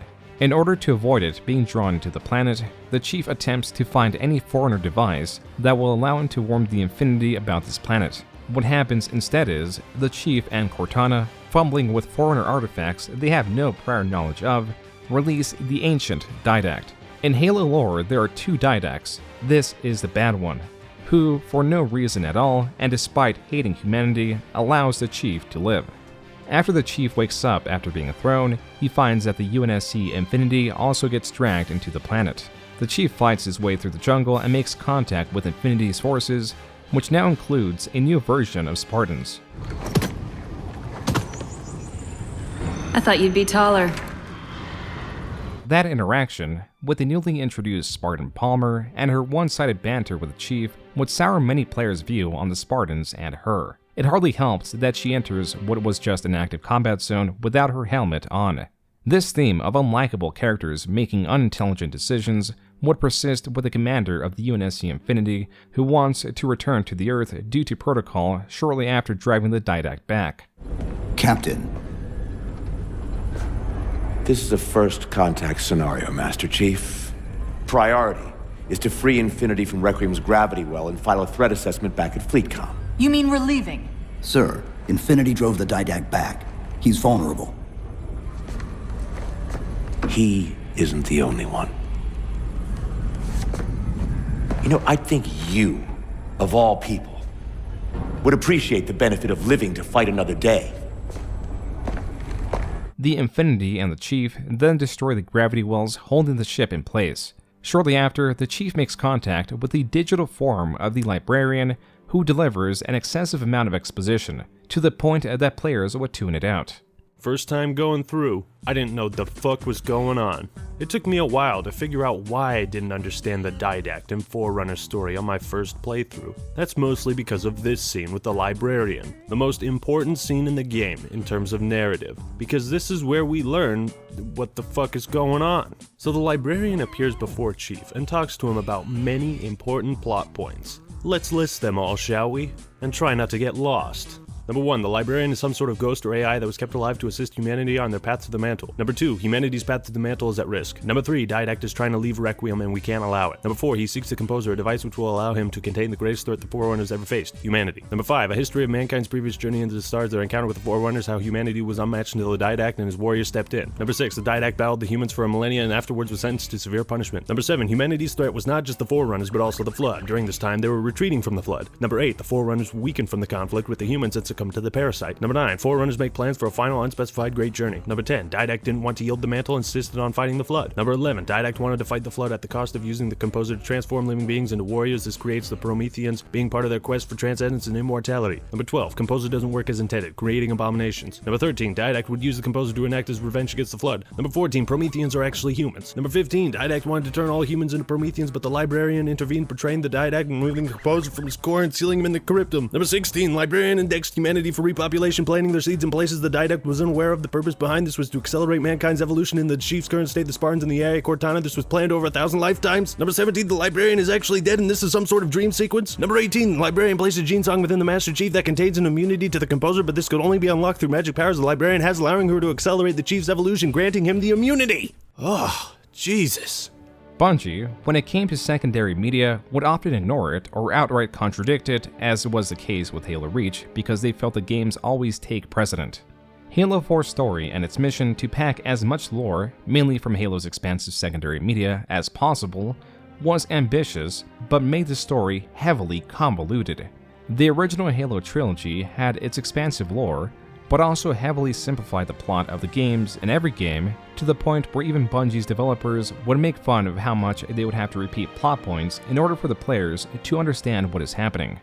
Here we go. Could you once again explain to me how all this works?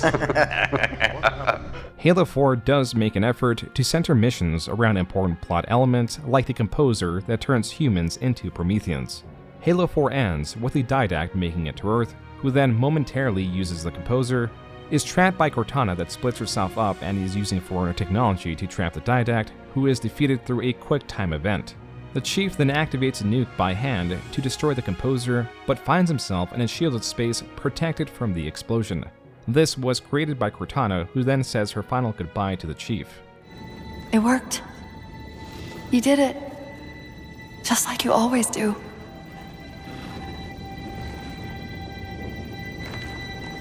So how do we get out of here?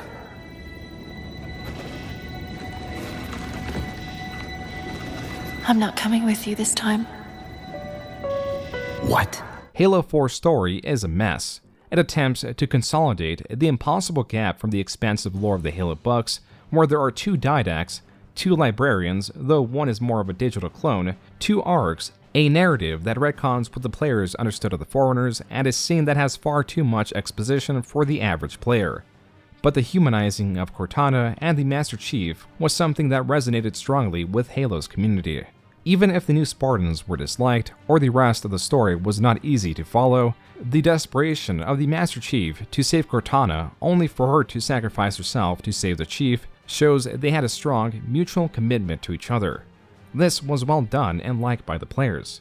Yet, there was an even greater danger to Halo than even the Didact. It was the release of Call of Duty Black Ops 2. Quote, Halo 4 makes entertainment history with more than $220 million in global sales in the first 24 hours. Unquote.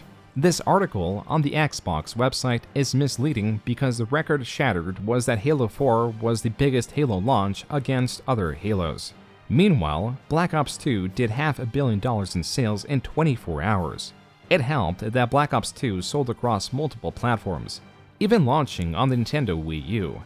This is Halo 4's multiplayer population graph from the website halocharts.com, spanning Halo 4's launch, specifically tracking peak player population daily from November 6, 2012 to late 2013. On NeoGAF, a forumite applied important events to this chart. The day Black Ops 2 released, 7 days after Halo 4, over 100,000 players disappeared from the peak population. 6 months later, the player count had heavily stagnated. Not even a tenth of the player base at launch were still active. On May 2, 2013, the peak player count was a shockingly low 27,000. This Black Ops 2 stream, also on May 2nd, shows the concurrent, not peak, player count for Black Ops 2 was 174,000. This is about 6 months after launch. Even more shocking, this is an archive page from Bungie.net, dated June 8, 2008. This was around 9 months after the release of Halo 3, where it still maintained 174,000 concurrent players. Even Halo Reach, arguably Bungie's most controversial Halo game in terms of its approach to multiplayer, 6 months after launch had an average concurrent player base of 75,000. Halo 4 wasn't a game that I guess we all expected it to be. I put all my eggs in one basket with my YouTube and my stream, which is fine. You have COD, YouTubers who only do COD, but the thing is there hasn't really been a Call of Duty game that has just died. There hasn't been a Call of Duty game where people just don't play it anymore. And that's kind of what happened with Halo 4. Frank O'Connor stated on the matter, quote, "The thing that I think rocked us a little bit was our multiplayer dropped off quicker than we had liked," unquote.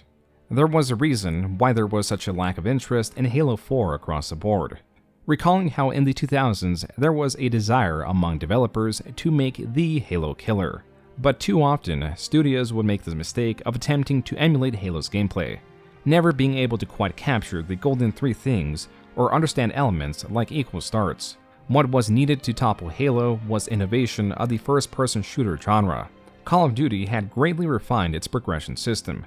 It improved upon its horde-based PvE modes like zombies, and most importantly, it did not attempt to mimic Halo.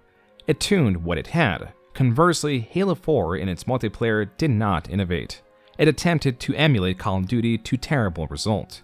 This comment expands on the failure of Halo 4's perk and class system. Quote, "This really is one of my largest issues. For me, Halo always was totally balanced gameplay based on map, control, vehicles, positioning. Now you have specialties and always can spawn with a BR DMR. Armor perks. You can't even pick up grenades off people without a perk. I feel like Halo 4 is trying to be something like Battlefield 3 or Call of Duty. And while I understand the need to compete and how much we all want customization ability, I love Halo because of its unique gameplay, and this is a hard step away from a few of its strongest points." Unquote. The loadout system in Halo 4 changed the gameplay more than any previous game, more than even dual wielding in Halo 2. It eliminated the strategic element of fighting over segments of the map for weapon spawns and power-ups, not only because players could spawn in with regular weapons, but also because the ordnance system that was not implemented with balance in mind. World Ordnance, which is present in almost every playlist, is completely random. Every 2 minutes on the game clock, a random weapon will drop at a random place on the map. This eliminates strategy and belongs in a social setting where the game isn't taken as seriously. There's nothing more frustrating than seeing that a sniper rifle has just dropped where the enemy team is, and now they have a huge advantage. This ordnance system was also present in Infinity Slayer, a game mode that replaced regular Slayer, the popular team deathmatch-based mode. Infinity Slayer allowed personal ordnance drops. While the player could choose the item they preferred, the drop would ultimately be random, adding to the chaos, leaving matches to be partly decided by luck. Though Halo was brought up as a party game, Bungie's Trilogy did well to flesh out competition, if not just through its ranking system that was also absent from Halo 4. There is absolutely no skilled ranking system or competitive playlist.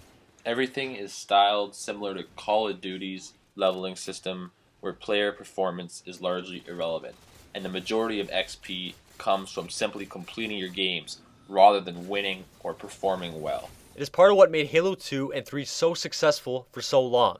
That 1 to 50 ranking system that you felt invested in and could be proud of. Every game had great significance, as a win or loss meant possibly going up or down a rank. The game has an amazing amount of potential, and at its core is extremely well made and fun to play, So given some time and support to mature, Halo 4 could turn into one of the greatest multiplayer shooters of our generation.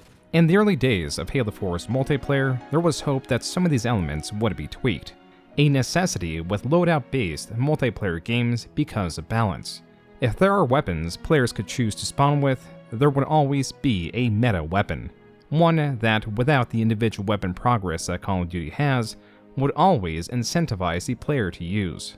This is a Reddit post discussing the Scattershot ordnance drop, noting how it is underpowered even at close range. Then there is this comment, quote, "The charged bolt shot is a better, quote-unquote, shotgun than the Scattershot," unquote.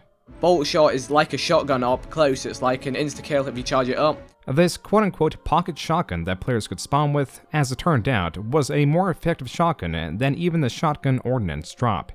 At 8.25 meters, it could instant kill players, and the vision for the fully customizable loadout system was to encourage gameplay diversity.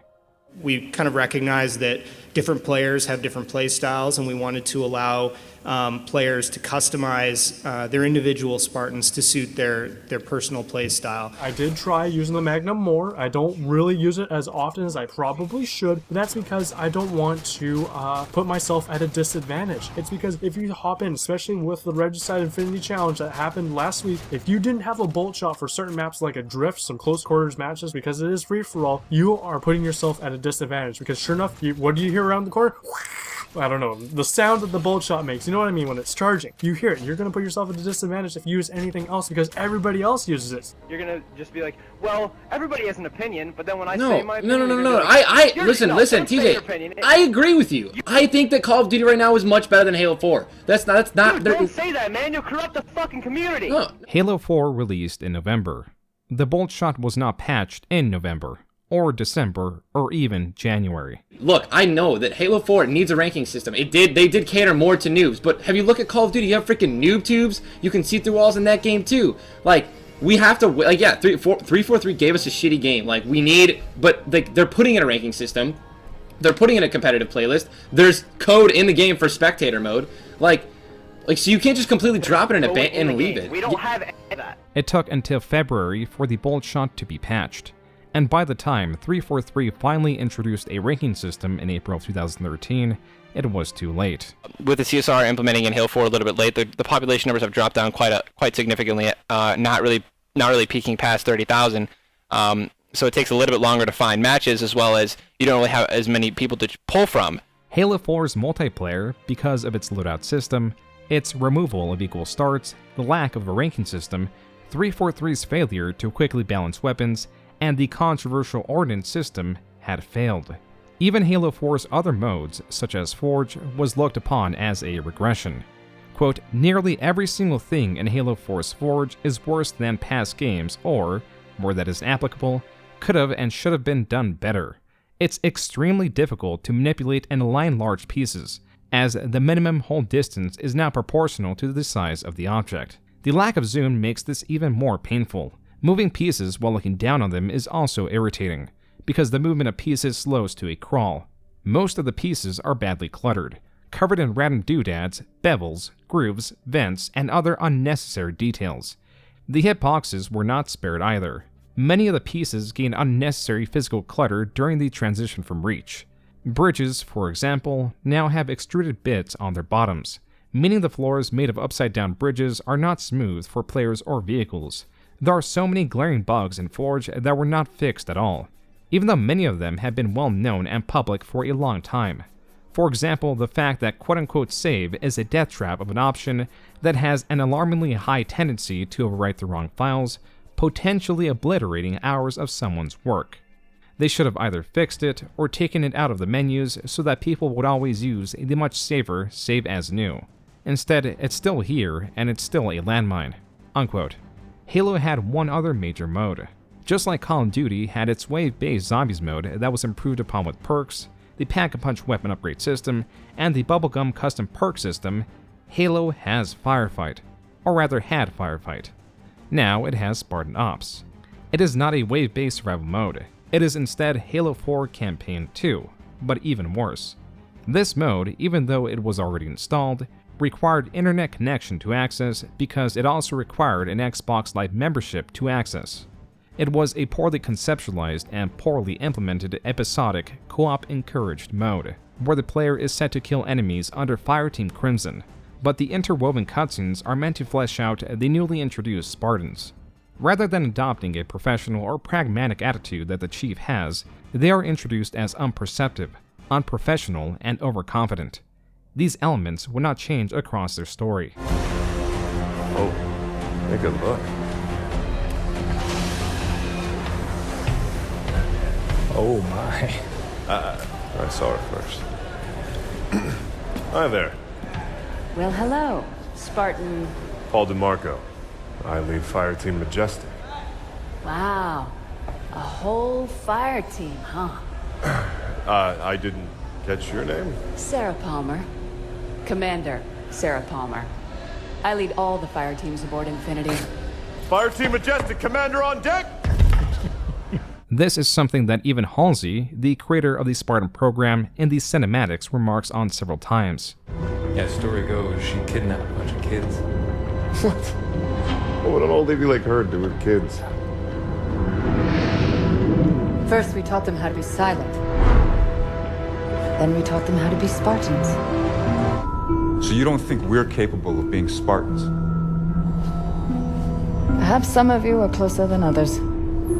There is also the Forerunner artifact, that on board the Infinity causes an EMP, and in a different scene causes a scientist investigating it to disappear. Even though the Master Chief's tampering with Forerunner technology released Halo's newest antagonist and then nearly wiped out Earth, and although this specific artifact has been proven to be dangerous, one of Team Majestic Spartans, under no direct order and purely through his curiosity, touches it and gets teleported in front of a group of hostile elites. Quote, are the Spartan 4 characters supposed to be annoying and unlikable? Because from both Spartan Ops and Campaign, I don't like any of them.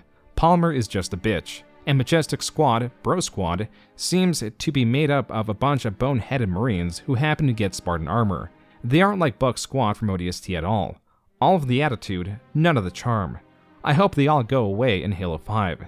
They're flat, boring characters with less depth than a puddle. Unquote.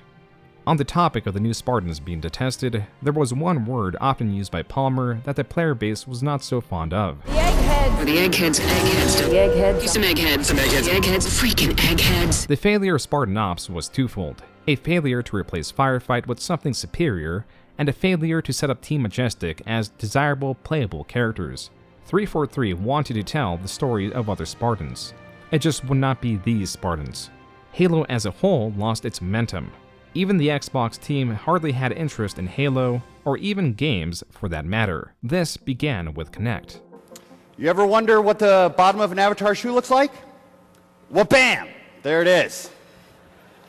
The Xbox 360 Kinect was Microsoft's answer to the Nintendo Wii. Where the Wii used a simple combination of Bluetooth and infrared, Xbox was going to use a motion-sensing camera and a built-in microphone. Users could operate the device through gestures or voice commands, and Xbox attempted to fit it in wherever possible. Yeah, I'd say the feature that surprised me the most was Connect. So we've got a number of voice commands throughout the course of the game, things like grenade, reload. At a point during the game when you're playing, you can say analyze, and this mode comes up where you can almost capture items. So you move your cursor over, say, an elite or a grunt, and in the library, you can go in there and see the things you've captured, move the model around in 3D. The Kinect, which required an Xbox 360, released in 2010 and retailed for $150. But purchasing the bundle will not just provide customers with a Kinect, it also came with Kinect Adventures. This game also came packaged with the Pricer console bundle. In February 2013, when Halo 4's multiplayer was dying, it was announced that the Kinect had sold 24 million units in just over 2 years. That technically means that there were 24 million copies of Kinect Adventures sold. That's more than any other game on the console. In Microsoft's eyes, Kinect Adventures is its most popular game. Microsoft also takes note of how well Call of Duty is selling on the Xbox, and how popular the Netflix app is on the console. Using this data, the future of the Xbox was not in Halo, but rather in Kinect. Perhaps with sports games, as those tie in well with television, and of course, Call of Duty. TV, sports, Call of Duty. Ladies and gentlemen, introducing Xbox One. TV experience. TV and movies, TV. Xbox, watch TV. Sports. Call of Duty. Call of Duty. An entirely new Call of Duty for the next generation. Call of Duty. One of the fascinating new additions to your squad is a dog. This is someone you care about. Call of Duty. 8.6 million. This is how many views this supercut of the Xbox One reveal event has. Even though the video is 1 minute and 40 seconds long, it accurately summarizes the vision for the Xbox One. It even included the sliver cut out for Halo. I'm thrilled to announce a live-action Halo television series. Discussion of Halo was reduced to discussion of a Halo television show produced by Steven Spielberg. This basically means nothing. Though Steven Spielberg is credited as an executive producer, there are about 30 other producers who drove the show when it would come out almost a decade later. The Halo TV show took up about 2 minutes of the hour-long conference. The upcoming Call of Duty Ghosts, in showing the exclusive content on Xbox and demonstrating the very innovative and much desired Fish AI, took up about 12 minutes or 6 times more than Halo. To top it all off, Xbox's new all-in-one media console that can control your TV through gestures was a complete lie. We promised anything that would help us that the Xbox would do. Oh, tune your television for sure. We were lying. We were lying because we knew that if we just made it a game console, that it would work, you know? Microsoft did announce that there would be 15 exclusives on the upcoming console. They just didn't reveal them. That would have to wait for E3. In their place, Microsoft announced that Xbox One would be an always online console. Microsoft would require players to always have an internet connection to play their games, and games would no longer be resellable, requiring users to purchase a game a second time if a resold disc was used. This is literally the worst reveal event I've ever seen. The Xbox One seems to block used games. Individual games will be tied to Xbox Live accounts, Microsoft said. Meaning that the software giant can detect whether your ass has a game that has been sold already or repurchased or handed from one friend to another. Xbox had its vision for the Xbox One. Perhaps the E3 audience the following month would appreciate this vision. Their presentation did include the reveal of Halo 5, though this was nothing more than a short trailer that did not translate what exactly the game would be. The E3 presentation did include the final price of the Xbox One that would include Kinect. This November, in 21 markets around the world, at $499 in the US, and 499 euros in European markets, and 429 pounds in the UK. Sony completely... They made a 360, basically, right? They did. I mean, the two products now are very similar. Sony, following this presentation, would pull no punches when describing their upcoming console, and neither would their audience. We're equally focused on delivering what gamers want most, without imposing restrictions or devaluing their PS4 purchases. For instance, PlayStation 4 won't impose any new restrictions on the use of PS4 gamers.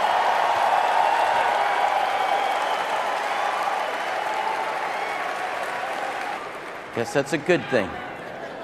Sony would allow discs to be shared freely, as they've always had. The PlayStation 4 will not be an always online console, and worst of all for Microsoft was the PlayStation 4's price point. €399, and for the folks in my homeland, £349 sterling. In the US and Europe this holiday season. The Xbox One lost the console war before it even began. Just as Sony had done with the PlayStation 3, Xbox had bloated their product with Kinect, not to mention its always online requirement. Don Matrick, the then president of Xbox, turned out to be a great salesman for the PS4. Fortunately, we have a product for people who aren't able to get some form of connectivity. It's called Xbox 360. Right. So stick with 360, that's your message if you don't, like it? If you have zero access to the internet, that is an offline device. And we did a lot of testing, a lot of consumer research, and I think we made a good choice. Did you know or did you anticipate that people were going to push back the way they did? Absolutely. Xbox, due to the community reaction, drastically changed their approach. Consoles would no longer always be online, and games could once again be resold. After its launch in 2014, Xbox would sell a version of the console without Kinect, matching the price of Sony's PS4. Still, the changes hardly mattered. Sony had already won.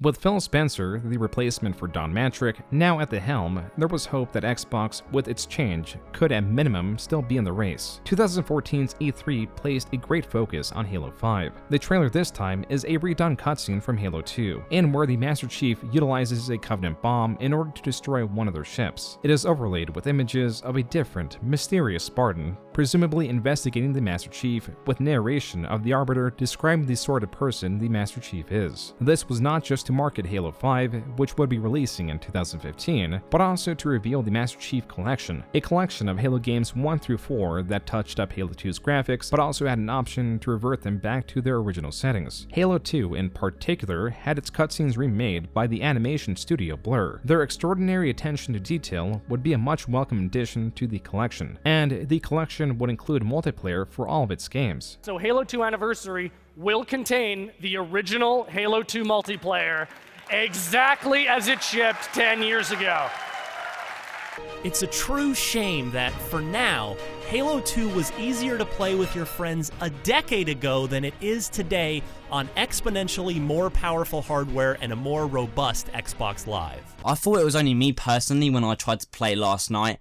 Over 4 hours of searching, I've only been able to experience 6 games of Halo 2 Anniversary. Like, I've tried to search for all of the other Halo games. You guys are probably ripping your hair out trying to get into a match-made game.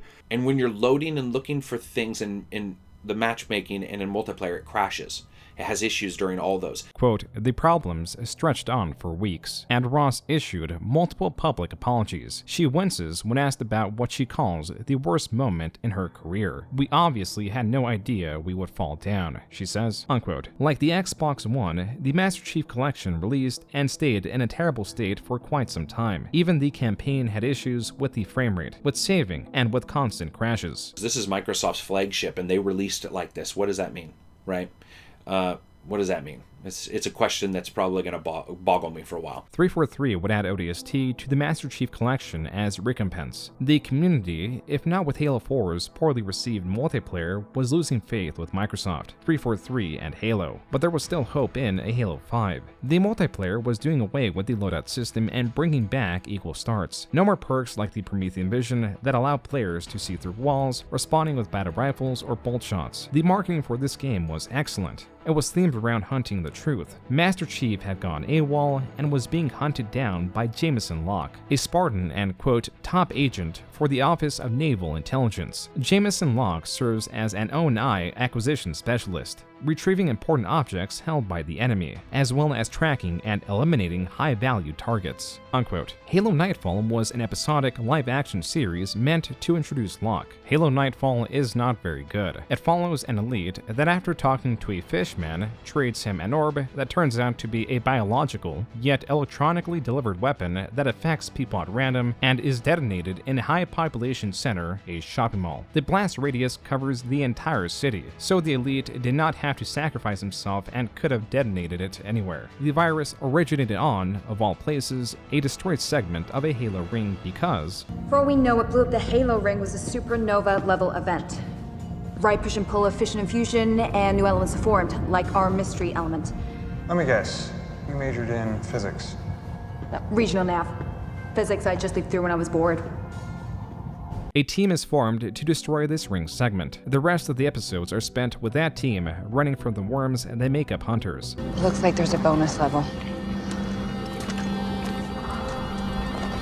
Halo Nightfall was the low point in an otherwise fantastic marketing campaign. In Halo's lore, O and I are secretive and corrupt. They hate any species that is not human, and they hate any human that could potentially be an insurrectionist. In the lore of Halo, the Spartans were originally made in secret by O and I to combat insurrectionists commonly found in outer colonies. These Spartans, specifically the Mark IIs, include the Master Chief. Like the Spartans from Sparta, the Mark IIs were trained as children all the way up to adulthood in in combat. The candidates were kidnapped from their families located in the outer colonies under the cover of night and replaced with clones that would almost all die soon after due to medical complications. These Mark IIs would receive biological and mechanical augmentations that would kill nearly half of the 75 candidates. Those that survived would be physically strong enough to wear the hulking power armor. This is what the Hunt the Truth audio drama explored. It was a series that, like Halo's Belief campaign, took its material seriously. But the truth isn't always that clean. When I pulled that first loose thread, something broke. Now everything is caving in, and I find myself stuck with all these ugly questions I never intended to ask. Fabricated histories? People who aren't who they say they are? Cover-ups of cover-ups? That steady drumbeat of theories that used to sound insane, now they don't seem so out there. This audio drama follows the investigation of a war journalist tasked by ONI to deliver a fluff piece on the Master Chief. Issues arise when he does too good of a job, and interviews sources not provided by ONI, slowly revealing the horrifying truth about the origin of the Spartans. Quote, listeners loved it. Hunt the Truth, which just won a Clio, wound up drawing an audience of over 6.7 million, putting it in the top 1% of all iTunes podcasts, unquote. The marketing team was presenting ONI as the antagonist of Halo 5, and with ONI mirroring the corruption of real-world intelligence agencies, Halo 5 was going to be gritty, mysterious, and mature. The commercials carried this same intensity. As our savior, and not our betrayer, let us see him forever as you, and not as you. All hail the conquering hero. The one who was supposed to save us all. But now I must save us from you.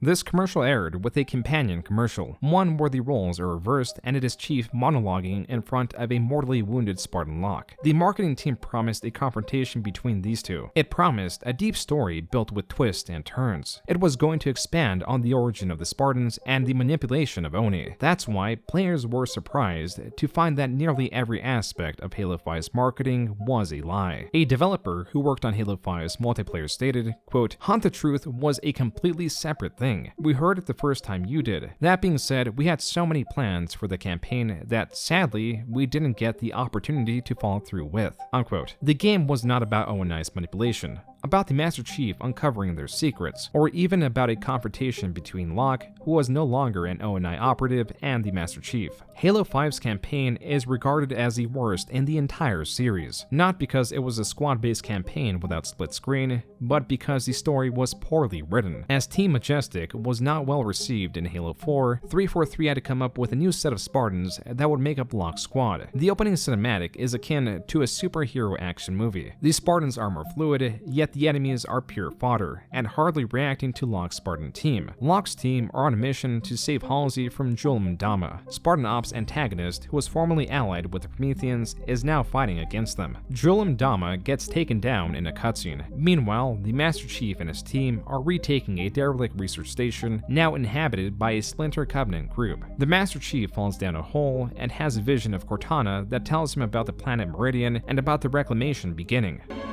The reclamation is about to begin.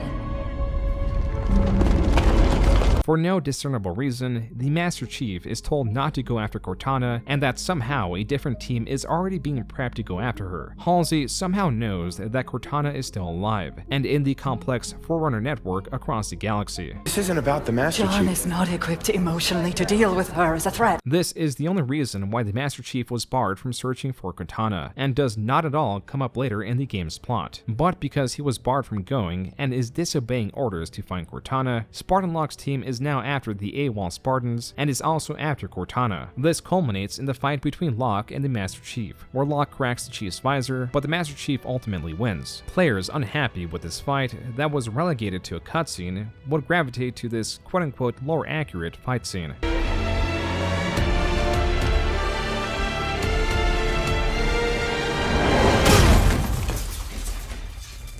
Locke's team, like Team Majestic, was not looked upon favorably by the community. There was still worse to come. How are you still active? Rampancy entering the domain, touching this place. cured me. It's like the water of life for AIs. Cortana, even after 343's heartfelt send-off to her in Halo 4, had returned, now as the main antagonist of the series. As for the Didact, he was brought back and defeated, not in Halo 5, but in a comic entirely separate from the game. As for the game, Locke continues to pursue the Chief, and also helps the Arbiter in his war on his home planet. Cortana, effectively distracting both Spartan teams, awakens the Guardians, massive foreigner ships capable of destroying planets used as a superior peacekeeping force. She also convinces the majority of human AI to join her, in part because they are extremely selfish, as Cortana promises them eternal life. Cortana also attempts to trap the Master Chief, much like the Didact, but Osiris stops this from happening, and the game ends with Cortana bringing the Guardians back. Summoning them alone kills thousands or possibly millions. The Infinity jumps into slipspace to avoid Cortana. Halo 5 is a story about useless heroes, selfish human AI that value their life above humanity, and characters acting out of character. Locke and the Chief's team have done almost nothing of significance for the entire game. At one point, Cortana, the Ascended Ultra Being, even attempts to break the hardened super soldiers with torturous remarks like mentioning one's daddy issues. Olivia Vale, the little genius girl who only wanted Daddy to love her. Another reason why Halo 5's story was so poorly received is because of how many plot points relied on secondary media to flesh them out. All of the Spartans outside the Chief and Buck, who was one of the main characters of ODST, have never been seen in a Halo game. There are too many characters that are introduced in this game but not fleshed out, including the Warden Eternal, a mini-boss that is fought 7 times. Even if all the lore was present, 343's franchise is completely unsatisfying. The Master Chief is an incompetent, disobedient threat to humanity who released the main antagonist of Halo 4. Also in Halo 4 is the former captain of the Infinity, who per protocol demanded Cortana be deactivated. Though he was written to be unlikable, he was now entirely vindicated as the Master Chief and Cortana, the pair who saved the galaxy, are through incompetence and uncooperativeness the biggest threats to the galaxy now. This disappointment was paired with massive improvements to Halo's gameplay. The Prometheans received a major overhaul. Their teleportation ability was now properly choreographed and limited to a small area. They now easily convey their weak points and how much health they had to the player, going from a bright orange when at full health to a dark red when nearly dead. They now even have a foot soldier variant. The Promethean Knights shared all of these improvements. The Covenant now spoke English across the board. The elites will be downgraded in terms of their mobility to compensate the squad-based campaign, and to make the new movement system and its abilities, like Ground Pound, easier to use. The enemies of Halo 5 were improved from Halo 4, a necessity as they would be included in the multiplayer mode, Warzone. Warzone Firefight was a PvE cooperative game mode that, through limited, yet increasingly difficult waves, would have players utilizing the requisition system introduced at launch. Players could spend requisition points to purchase a series of packs. The more expensive the pack, the better the cards found within, that had unique skins and attributes that can buff weapon damage, rate of fire, player speed, etc. This system was like no other. Players could use hundreds of deceptively familiar weapons with interesting twists. The Temple Banshee had double the health of a regular Banshee, superior handling, a faster rate of fire of the fuel rod cannon, and the weapons could be fired while using the vehicle's boost. The balancing elements were stripped away to make it a fun experience for players using it. Warzone Firefight was not launched with Halo 5. Instead, it was just Warzone, a PvP-based mode, and the requisition packs, though they could be earned, could also be purchased with real money for a large advantage, though 343 did not seem to care. Wait, won't rec packs with special weapons break the exquisitely refined balance of arena multiplayer? Secure your noise hole, soldier! Grown-ups are talking. Damn it. The way the requisition system worked is that the best cards required energy. Energy points are earned through killing players, killing AI, and capturing bases. But if one team reaches certain thresholds first, this allowed access to superior cards, and then those cards can be used to kill more players, AI, and capture bases with ease. This is a game mode that is predicated on using rare requisitions that can be purchased. The packs do not only provide the player with weapons, they're also the only way to obtain the majority of cosmetics, assassination animations, permanent weapon unlocks, and experience boosts. These could all be used across multiplayer. Furthermore, there were over 200 pieces of just chest armor. The helmets, the focal point of the armor, greatly varied in design. Seeker, Dogface. Neither one I wanted, both rare.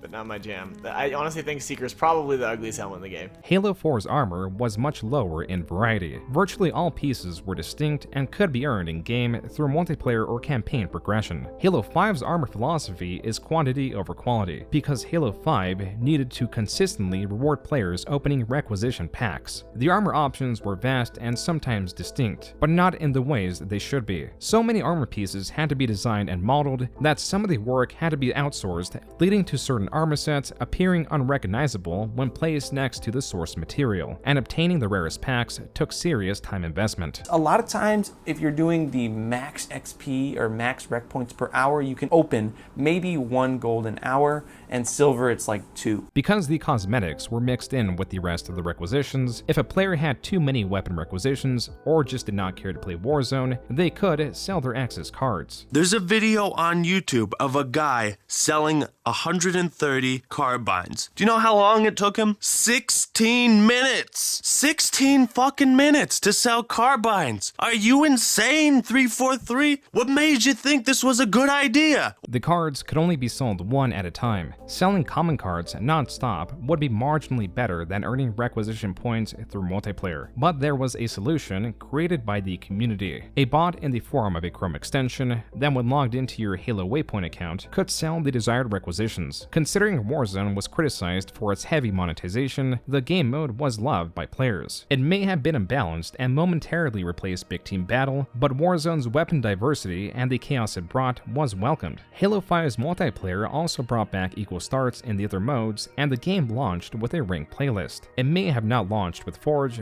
but when it did, it was superior in terms of what it allowed, with a 1024 object limit. This allowed players to recreate maps from older Halo games with impressive accuracy. Scripts were now implemented, allowing players to make interactive maps and maps unlike anything found in the Halo universe. The free content updates for the game were also much appreciated. Player retention was the highest 343 ever had, as this 343 employee states, quote, Halo 5 has had the highest monthly active players for a Halo title since Halo 3. Also exciting and not yet discussed either is the increase that Halo 5 has seen in players each month over the past few months. We just got done looking at June numbers, which are once again higher than the previous month. Unquote. Halo 4 had a well-received story but terrible multiplayer. Halo 5 had the inverse reception, yet an additional issue. 343 had added many characters, whether they be villains, Spartans, or officers. This was because of 343's strategy to throw different characters at the wall to see what stuck, as Bonnie Ross stated at the 2017 DICE Summit. But then also with Halo, we had a tendency to kill all of our characters at the end of the game, which just makes it harder to tell other additional stories. So we spent a bunch of time just really seeding fiction in the universe, seeding more characters. This doesn't mean we're gonna use them, but it gives us something to select when we want to tell new stories in different parts of the universe.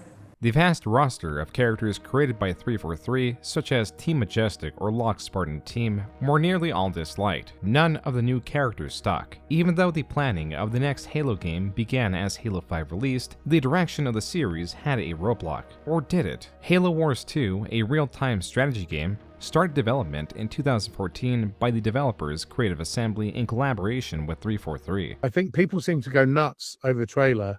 Remember when it was released, people loved that trailer and going. That was from the FRVR podcast that conducted an interview with Dion Lay, a writer of Halo Wars 2. This non-mainline game had a villain that was unlike the Didact or Cortana. Per the story of Halo Wars 2, he was a brute that served in the Covenant when it was at war with humanity. Where most of his squad died on missions, he would always return. The Covenant leaders became worried when they heard of his legend, so they sent him on suicide missions. But still, he returned. Fearing his status, the Covenant higher-ups demanded his execution. But when this failed, they created another enemy outside of the Flood, or humans. They created the Banished. To put it simply, they are salvagers and space pirates, raiding Covenant facilities and fleeing before the Covenant could react. Atriox is a tactician that values brotherhood, as he despised how the Covenant had exploited him and treated the brutes like fodder. There was no expansive lore of the Banished written across several books, or a series needed to understand the character. Atriox was built as a simple villain with his main goal to obtain more power. He'd recruit any faction or race so long as he would fight under his leadership. Where the Covenant are known for their purple,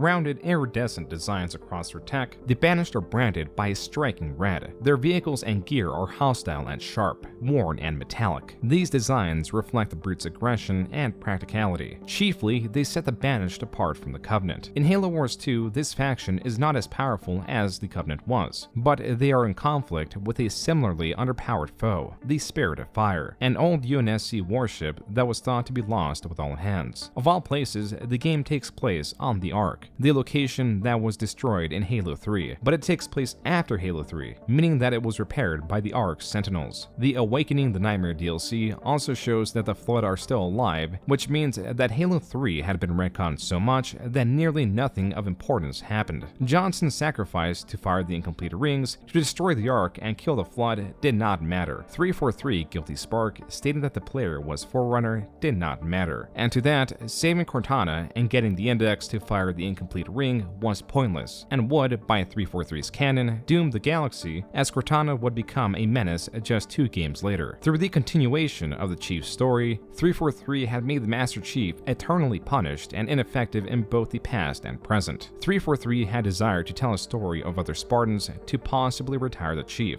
That also failed. Perhaps the solution was a return to form, to apply what made the Banished beloved among Halo fans to the Master Chief, to make something different yet familiar.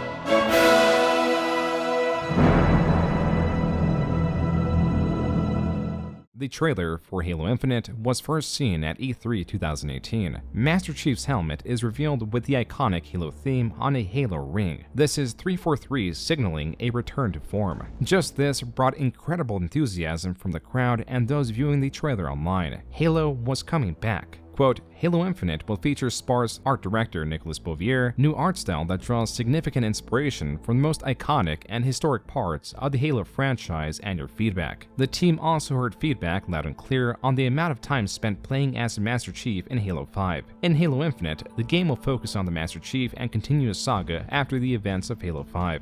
Unquote. This article on Halo Waypoint also emphasizes the game's use of the quote-unquote new slipspace engine. This game brought an excitement not seen since Bungie's Trilogy, and as announced at E3 2019, it was going to be a launch title for Xbox's newest console. Viewers called the definitive reason to own an Xbox.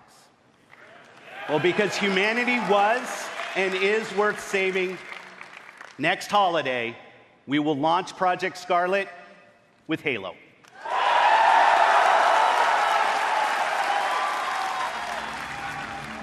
Where Don Matrick was nearly ready to retire the series, Phil Spencer, as Xbox did in 2001, was using Halo to sell the newest Xbox, launching November 10th, 2020. But Halo Infinite would be launching too soon. Bloomberg would later revealed, quote, the engine used to build Halo was one that 343 had based largely on old code from Bungie. Parts of the engine, a set of tools called Faber, became infamous at the studio for being buggy and difficult to use. Within engineering, there's a concept known as tech debt, which refers to problems one puts up with because the previous programmers of a system chose quick, easy solutions over more sustainable ones. Faber's code, some of which dated to the early 2000s, had so much debt that some 343 engineers mockingly referred to it tech bankruptcy. The staffing at 343 was also unstable, partially because of its heavily reliance on contract workers, who made up almost half the staff by some estimates. Microsoft restricts contractors from staying in their job for more than 18 months, which means steady attrition at 343. Halo Infinite's creative direction was also in flux until unusually late in its development. Several developers described 343 as a company split into fiefdoms, with every team jockeying for resources and making conflicting decisions. One developer describes the process as 4 to 5 games being developed simultaneously. By the summer of 2019, Halo Infinite was in crisis mode. The studio decided to cut almost 2/3 of the entire planned game, leaving managers to instruct some designers to come into the office and do nothing while the studio figured out the next move.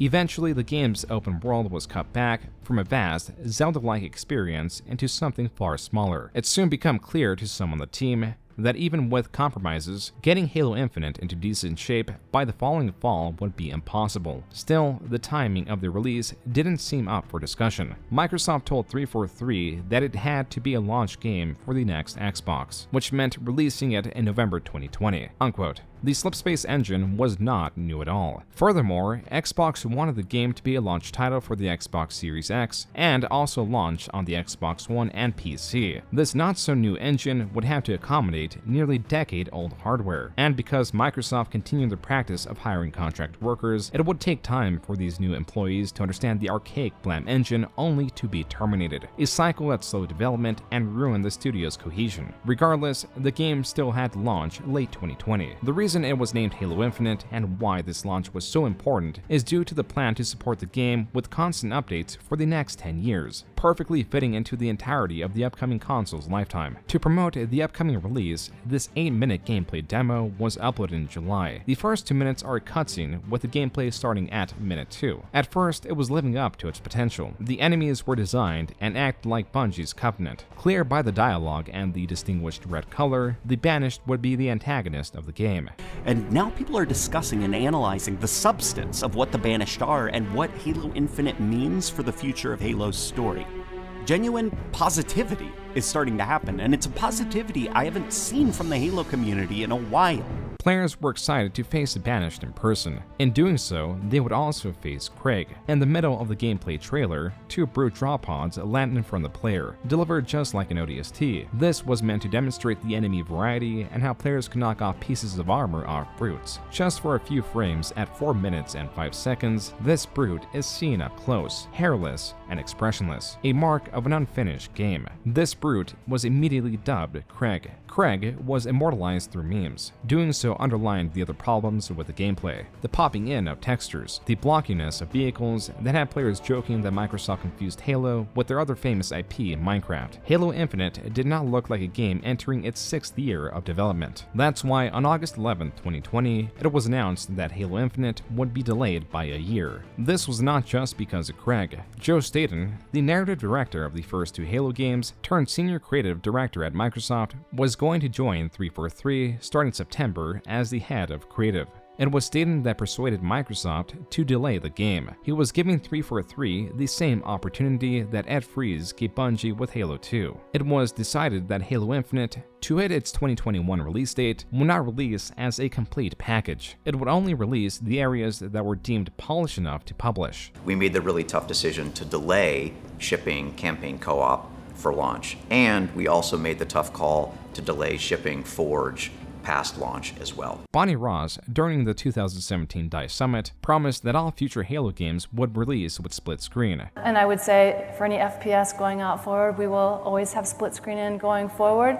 The bigger shock was that split screen, before it was delayed, was a feature that was supposedly included with the 2020 release. Halo Infinite would be launching with a Battle Pass, a system popularized by the live service game Fortnite. This was revealed as a core of the game's progression. Instead of unlocking weapons or other desirables through loot boxes, Halo Infinite's multiplayer would have equal starts across the board. There would be no pay-to-win elements, and players would be able to buy any battle pass at any point. Abilities and movement would also be reduced. Almost every ability from Halo 5 would be removed, and Sprint would see a reduction in speed, making it a happy medium between both games. However, removing the card system meant that the popular but controversial Warzone would not be making it into Halo Infinite. Unannounced, the free-to-play multiplayer portion was shadow launched November 15th, 2021, with the purchasable campaign launching the following month. Players reacted well to the toned-down movement and the return to Halo's classic sound effects and art style, yet players were displeased with the live service element that was the only form of game progression. And let's talk about the worst part about this game right now: the Battle Pass experience system. Holy crap, this sucks. I've played for almost a full day and I'm still only level 8 in the Battle Pass. Why? Because the only way, yes, the only way to level up is through challenges. XP is only earned by completing challenges and rounds,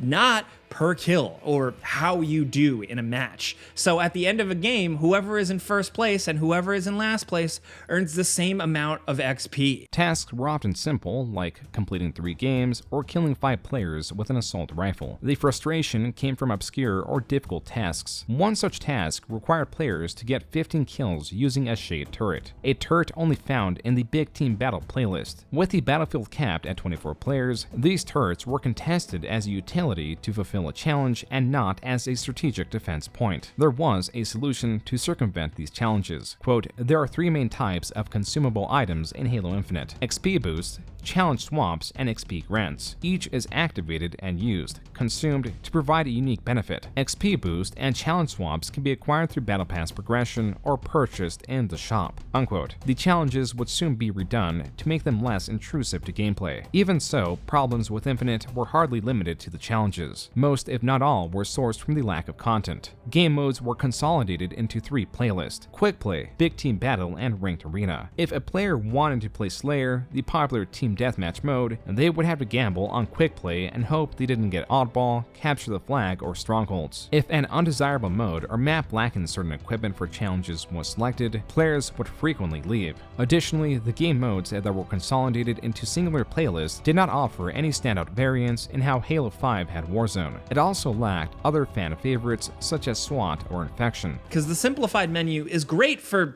streamlining things, but Halo has always been, for us, about a bunch of fun options and choices, and it would have been nice to have significantly more of that.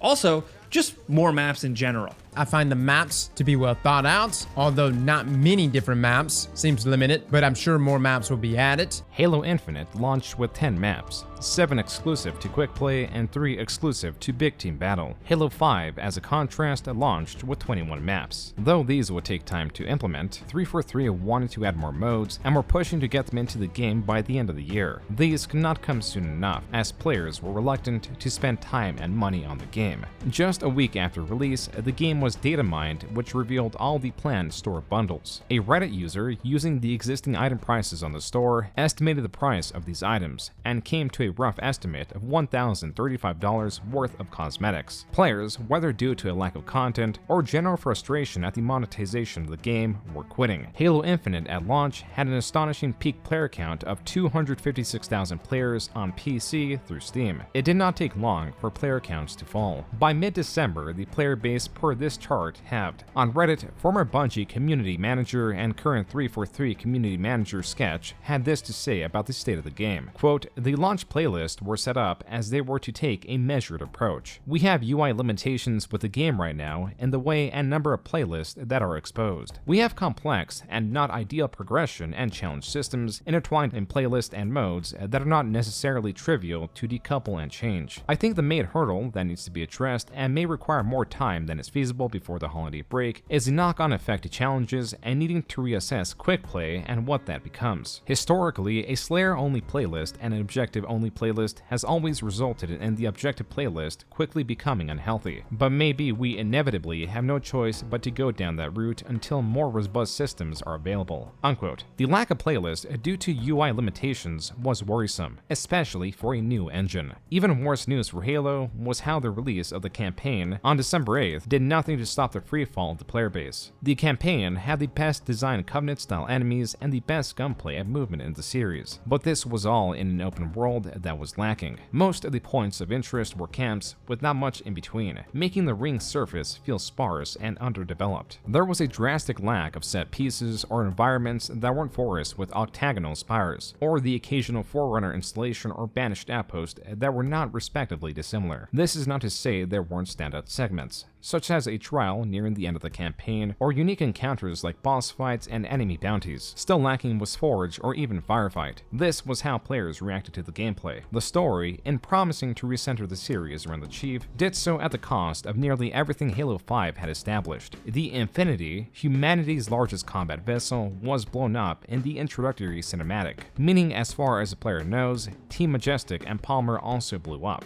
The Spartan training facility, blown up by Cortana. No more more Spartans. Spartan Locke's helm is seen, but only as a trophy on one of the Brute's shoulder pads. This Brute also has a necklace made up of Spartan fingers, implying the killing of far more Spartans beyond Locke. What Halo Infinite does different than 343's other Halo games and even Bungie's trilogy is it makes the character of the Master Chief a larger part of the story rather than a vehicle to experience it. The game is character driven and the stakes are lower than any other Halo game. It also has mystery as a core component of the story. The Chief, after being defeated by Atriox, is thrown out into space. The Infinity, Atriox, and the Chief are all presumed lost. 6 months later, an unconscious Master Chief is found floating in space with his suit in survival mode. He is resurrected by a lone pilot aboard a Pelican. This pilot is used to contrast the Chief, with his constant panic representing the fear and threat of the Banished, and the Chief representing humanity's hope. It is on this Pelican that the ring the Banished forces are on is revealed to be partially destroyed. Soon after, the villain of Halo Infinite is revealed. Eshram, an old dying brute, mentor of Atriox, is the stand-in leader of the Banished. We thought you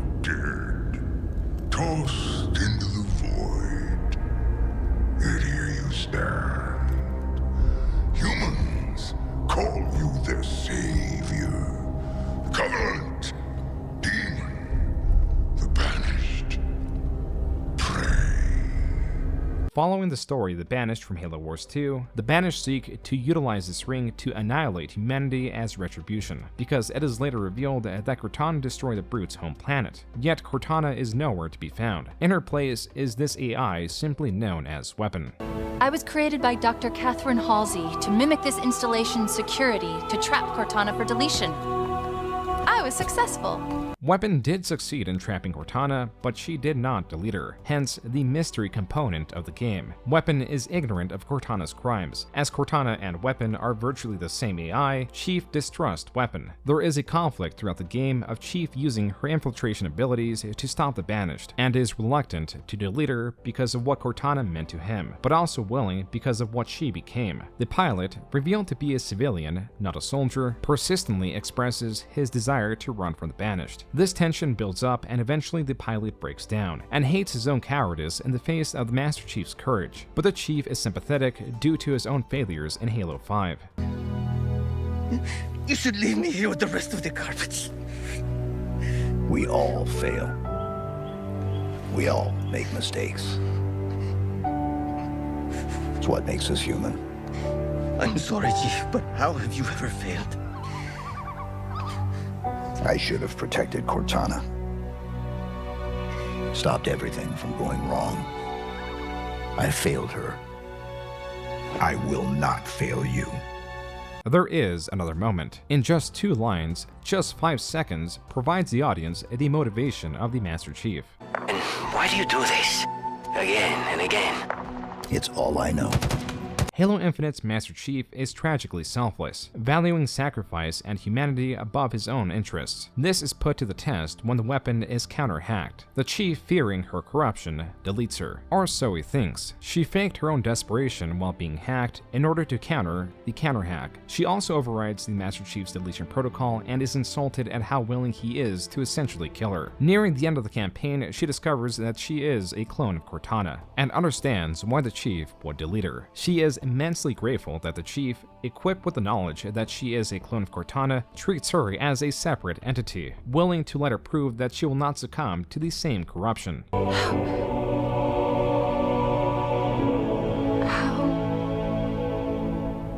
can you trust me?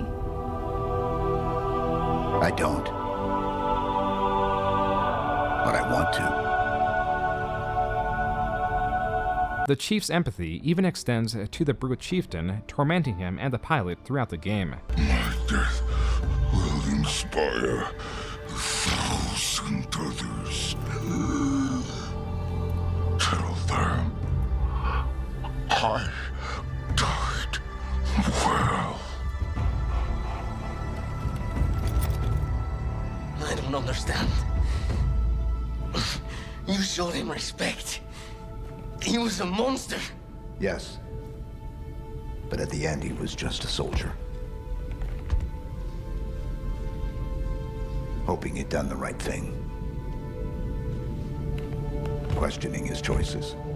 Halo Infinite ends with the Chief attempting to make up for his failures in Halo 5, with Weapon vowing not to become Cortana, and with the pilot finding his courage. It also ends with the reveal that Cortana deleted herself when she became trapped by Weapon. Before she did, she destroyed a portion of the ring seen earlier in the game to prevent its firing and to save humanity. But Halo Infinite doesn't end without more mystery. Throughout the game, the Chief is chasing and fighting the Harbinger, a newly introduced ancient race that successfully frees the Endless. The Endless are not shown in-game, but are stated to be worse than the Flood. In true Halo fashion, there is a secret, legendary ending. It shows Atriox alive, without his war paint, and back in time. The year is 97,368 BCE. It is possible he was sent back in time to release the Endless, or the timestamp is instead marking the date of the recording heard in the cutscene. You shall not be alone. The Criterion has given the order. Offensive bias has been deployed. The story of Halo Infinite was better written than Halo 5, but Halo 5, even with its flaws, was a frequently updated game, something Infinite needed to do because of its free, live service-based multiplayer and because the campaign acted as a prelude with more questions posed than resolved. And with how this game ended, I bet in future expansions that are probably already finished, you're gonna see beautiful snow and desert biomes, because giving you shit on day one isn't priority anymore. Halo's campaign, outside of the addition of a co-op update, will not receive any significant updates. The multiplayer seems to have taken priority, with player counts at an average of 11,000 players in February of 2022, and the loss of players was not exclusive to PC players. Still in February, it was reported that Halo Infinite had fallen outside of Xbox top 5 most popular games. As to add insult to injury, the top 2 games were Fortnite and Call of Duty Warzone, the quintessential live service games Halo Infinite was trying to replicate. These games are famous for their battle royale system and frequency of seasons. Both games have a new battle pass with new maps or gimmicks every 2 to 3 months. Halo Infinite's first season was about 6 months. The new season, Lone Wolves, would run for another 6 months, and would come with only 2 new maps and 3 new game modes. Forge was planned to be implemented, but only as an open beta, and there was still no update on Firefight. The complete lack of any stat tracking or a service record, a separate progression system, commendations, these basic features need to come with the game and not as part of the live service. In fact, I just recently found a link to an actual service record site for Halo Infinite that shows a whole bunch of different stats and medal history, and I can't help but think, like, man, if a couple guys can do this, why hasn't 343 done it yet? Players, even with the little content that existed, were having desync issues and issues with Big Team Battle crashing the game. But the update has made it even worse. Now Halo Infinite Big Team Battle will not work for me at all. It will crash every single time I search. Players were dissatisfied with textures being repurposed as rewards and were exhausted with the state of the game. Quote, "For me, there is just no reason to play anymore. The game itself is fun, but playing the same modes on the same few maps over and over isn't, especially when there is not even a basic progression system which motivates you. While there are so many amazing games, I don't regret to have moved on from this. I'm just sad because Halo has always been one of my favorite franchises." Unquote. This is a page of the most played Xbox games dated June 14th, 2022. The top 3 are live service, Battle Pass centered games. The top 6, assuming most players on Grand Theft Auto 5 are playing online, are all live service games. Moving along, Halo Infinite is not in the top 12. It is not even in the top 15. Halo Infinite is the 16th most popular game, even less played than Dead by Daylight. On Steam, things were not faring any better. The average player count for this month was 4.3 thousand. Halo Infinite took years to make. The game has been passed through multiple hands and leads. It was inefficiently developed even outside of the pandemic, which greatly hurt its progress. And most important of all, to Xbox, the store is not making enough money. Prices are slowly being raised as to target the whales of the game, and it was going to get even worse. The month prior, with the release of Halo's new season,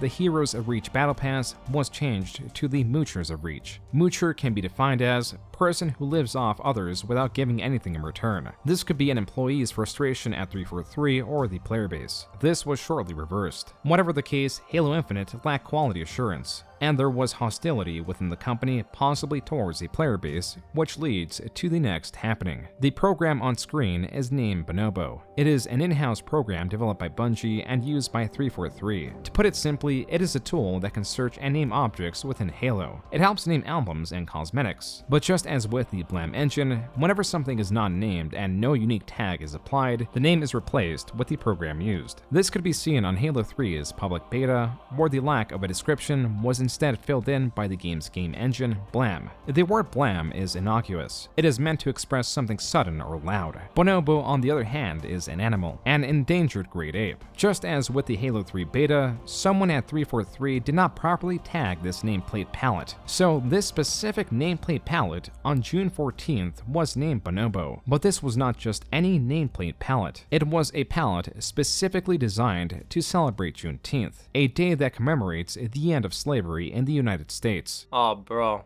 Yeah, the name of the palette is Bonobo, which is a monkey. Wow. So I don't think this is a coincidence. I don't even know what to say, man. I just think this is just sad. It's like obviously racism. I feel like it was just a weird, unfortunate coincidence. I mean, at best, 343 is not paying attention enough, and it's just a really weird thing to have happen. 343 fixed this in less than 2 hours and explained how it happened in the first place. Bonnie Ross and Joe Staten would apologize for this blunder. Players looking for evidence that this was not an accident would recall the Brute Camp where there were bananas present. Brutes are sometimes referred to as apes in the Halo community. This could be a nod to that. Only the camp also has watermelon and chicken. A different point of frustration from this controversy is that it demonstrated that 343 could react quickly when it came to fixing issues. Despite the UI limitations, despite all the slow updates and them not fixing things even from Heroes of Reach, I think George's shoulder plate is still untextured. How fast they can fix this within minutes.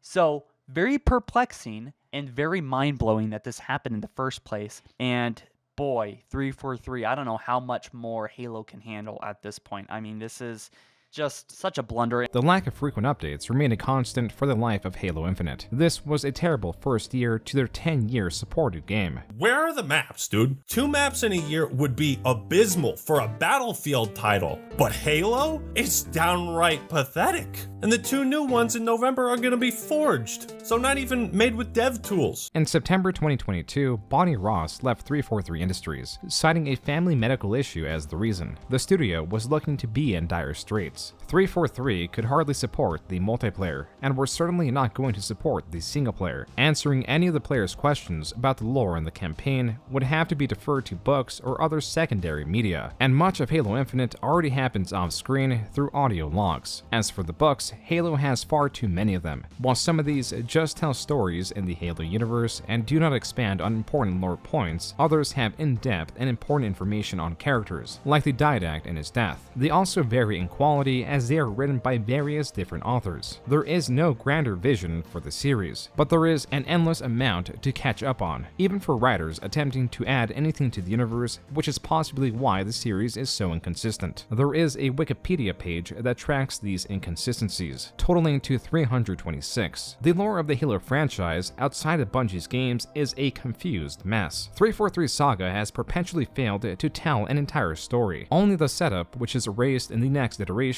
with the rest of the story found in books that are sometimes written by authors unversed in the 10,000 pages of lore sprawled across just the Halo novels. But there was a chance to fix things. There was a chance to tell the story of Halo in a singular, cohesive medium. There was the Halo television series. Announced in 2013 and airing in 2022, it had the potential to tell the definitive story of the books and games up to Infinite. It could drive Infinite's campaign sales up and boost interest for a much-needed DLC. Quote, "This brings us neatly to the main topic of our first Silver blog. Silver is the name of the Central Spartan Fire team, and, of course, a nod to the Silver Screen too. Naturally, the name stuck. The Silver Timeline is a unique vision of the Halo universe that contains and embraces many key elements of the core canon that has spanned the last 2 decades, but with relevant and contextual and narrative details that diverge in ways appropriate and necessary to the storytelling opportunities presented by the TV medium and our collaboration with creative partners." Unquote. The Paramount Plus Halo TV series was received as one of the worst pieces of gaming media that people had ever laid eyes on. The Halo TV show non-canon Silver Timeline was not loved or even liked by fans. While the action scenes saw little complaint, the show mostly only retained the character designs from the Halo universe, mostly as there is a 2001 Chevy Tahoe in clear view even in just the first episode. The insurrectionists in the same episode are using modern-day weapons such as the AK platform, the MP5, and the China Lake grenade launcher. Tonally, the show is not at all close to Halo. The Master Chief at one point is entirely naked in order to remove an emotion suppression chip. This is not in the Halo canon. This also makes his emotional awakening feel silly and unearned. This scene alone earned him the name Master Cheeks in the Halo community, and the Halo TV show would be cancelled just after 2 seasons. The Halo franchise at the start of 2023 was at the lowest point it had ever been. On Xbox, Halo Infinite had dropped to the 21st most played game, and Microsoft announced it would be laying off 10,000 employees this year. A former 343 employee stated on the matter, quote, "Along with almost half of the staff at 343, my team and I were impacted by the layoffs at Microsoft," unquote. It was rumored that 343 dropped to less than 280 employees from around 500. Just as Ed Freeze did,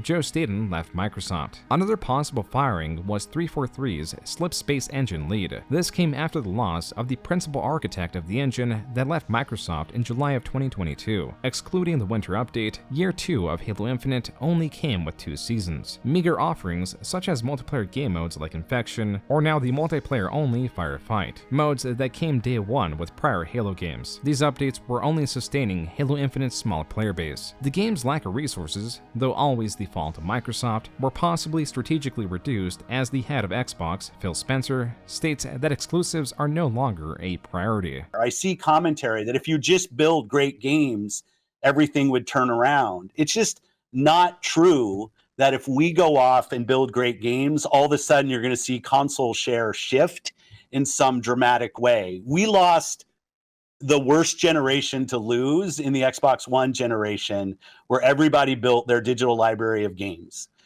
So when you go and you're building on Xbox, we want our Xbox community to feel awesome. But this idea that if we just focused more on great games on our console, that somehow we're going to win the console race. There was a clear shift in Xbox strategy. Among the closing of various studios and the canceling of many games in the coming years, at the start of 2024, it was announced that Halo Infinite will not have any new season, rather operations with content updates. This is a reduced season pass with 20 free rewards in the window the operation is running, and it was the beginning of the end for Halo Infinite. This comment predicts, quote, "So if, like he said, they are following the MCC precedent, there may be another year of updates, then the game gets abandoned," unquote. This felt like an inevitability inside the Halo community. In the midst of this, there were Glassdoor reviews breaking down the dysfunction of 343 and leaks confirming what the community already believed surrounding the company. I think the quote that my source told me, it was along the lines of, "We don't need to make a great game, it's Halo." Well, how is that turning out nowadays? Basically, 343's name needs to change. It has been burned too much.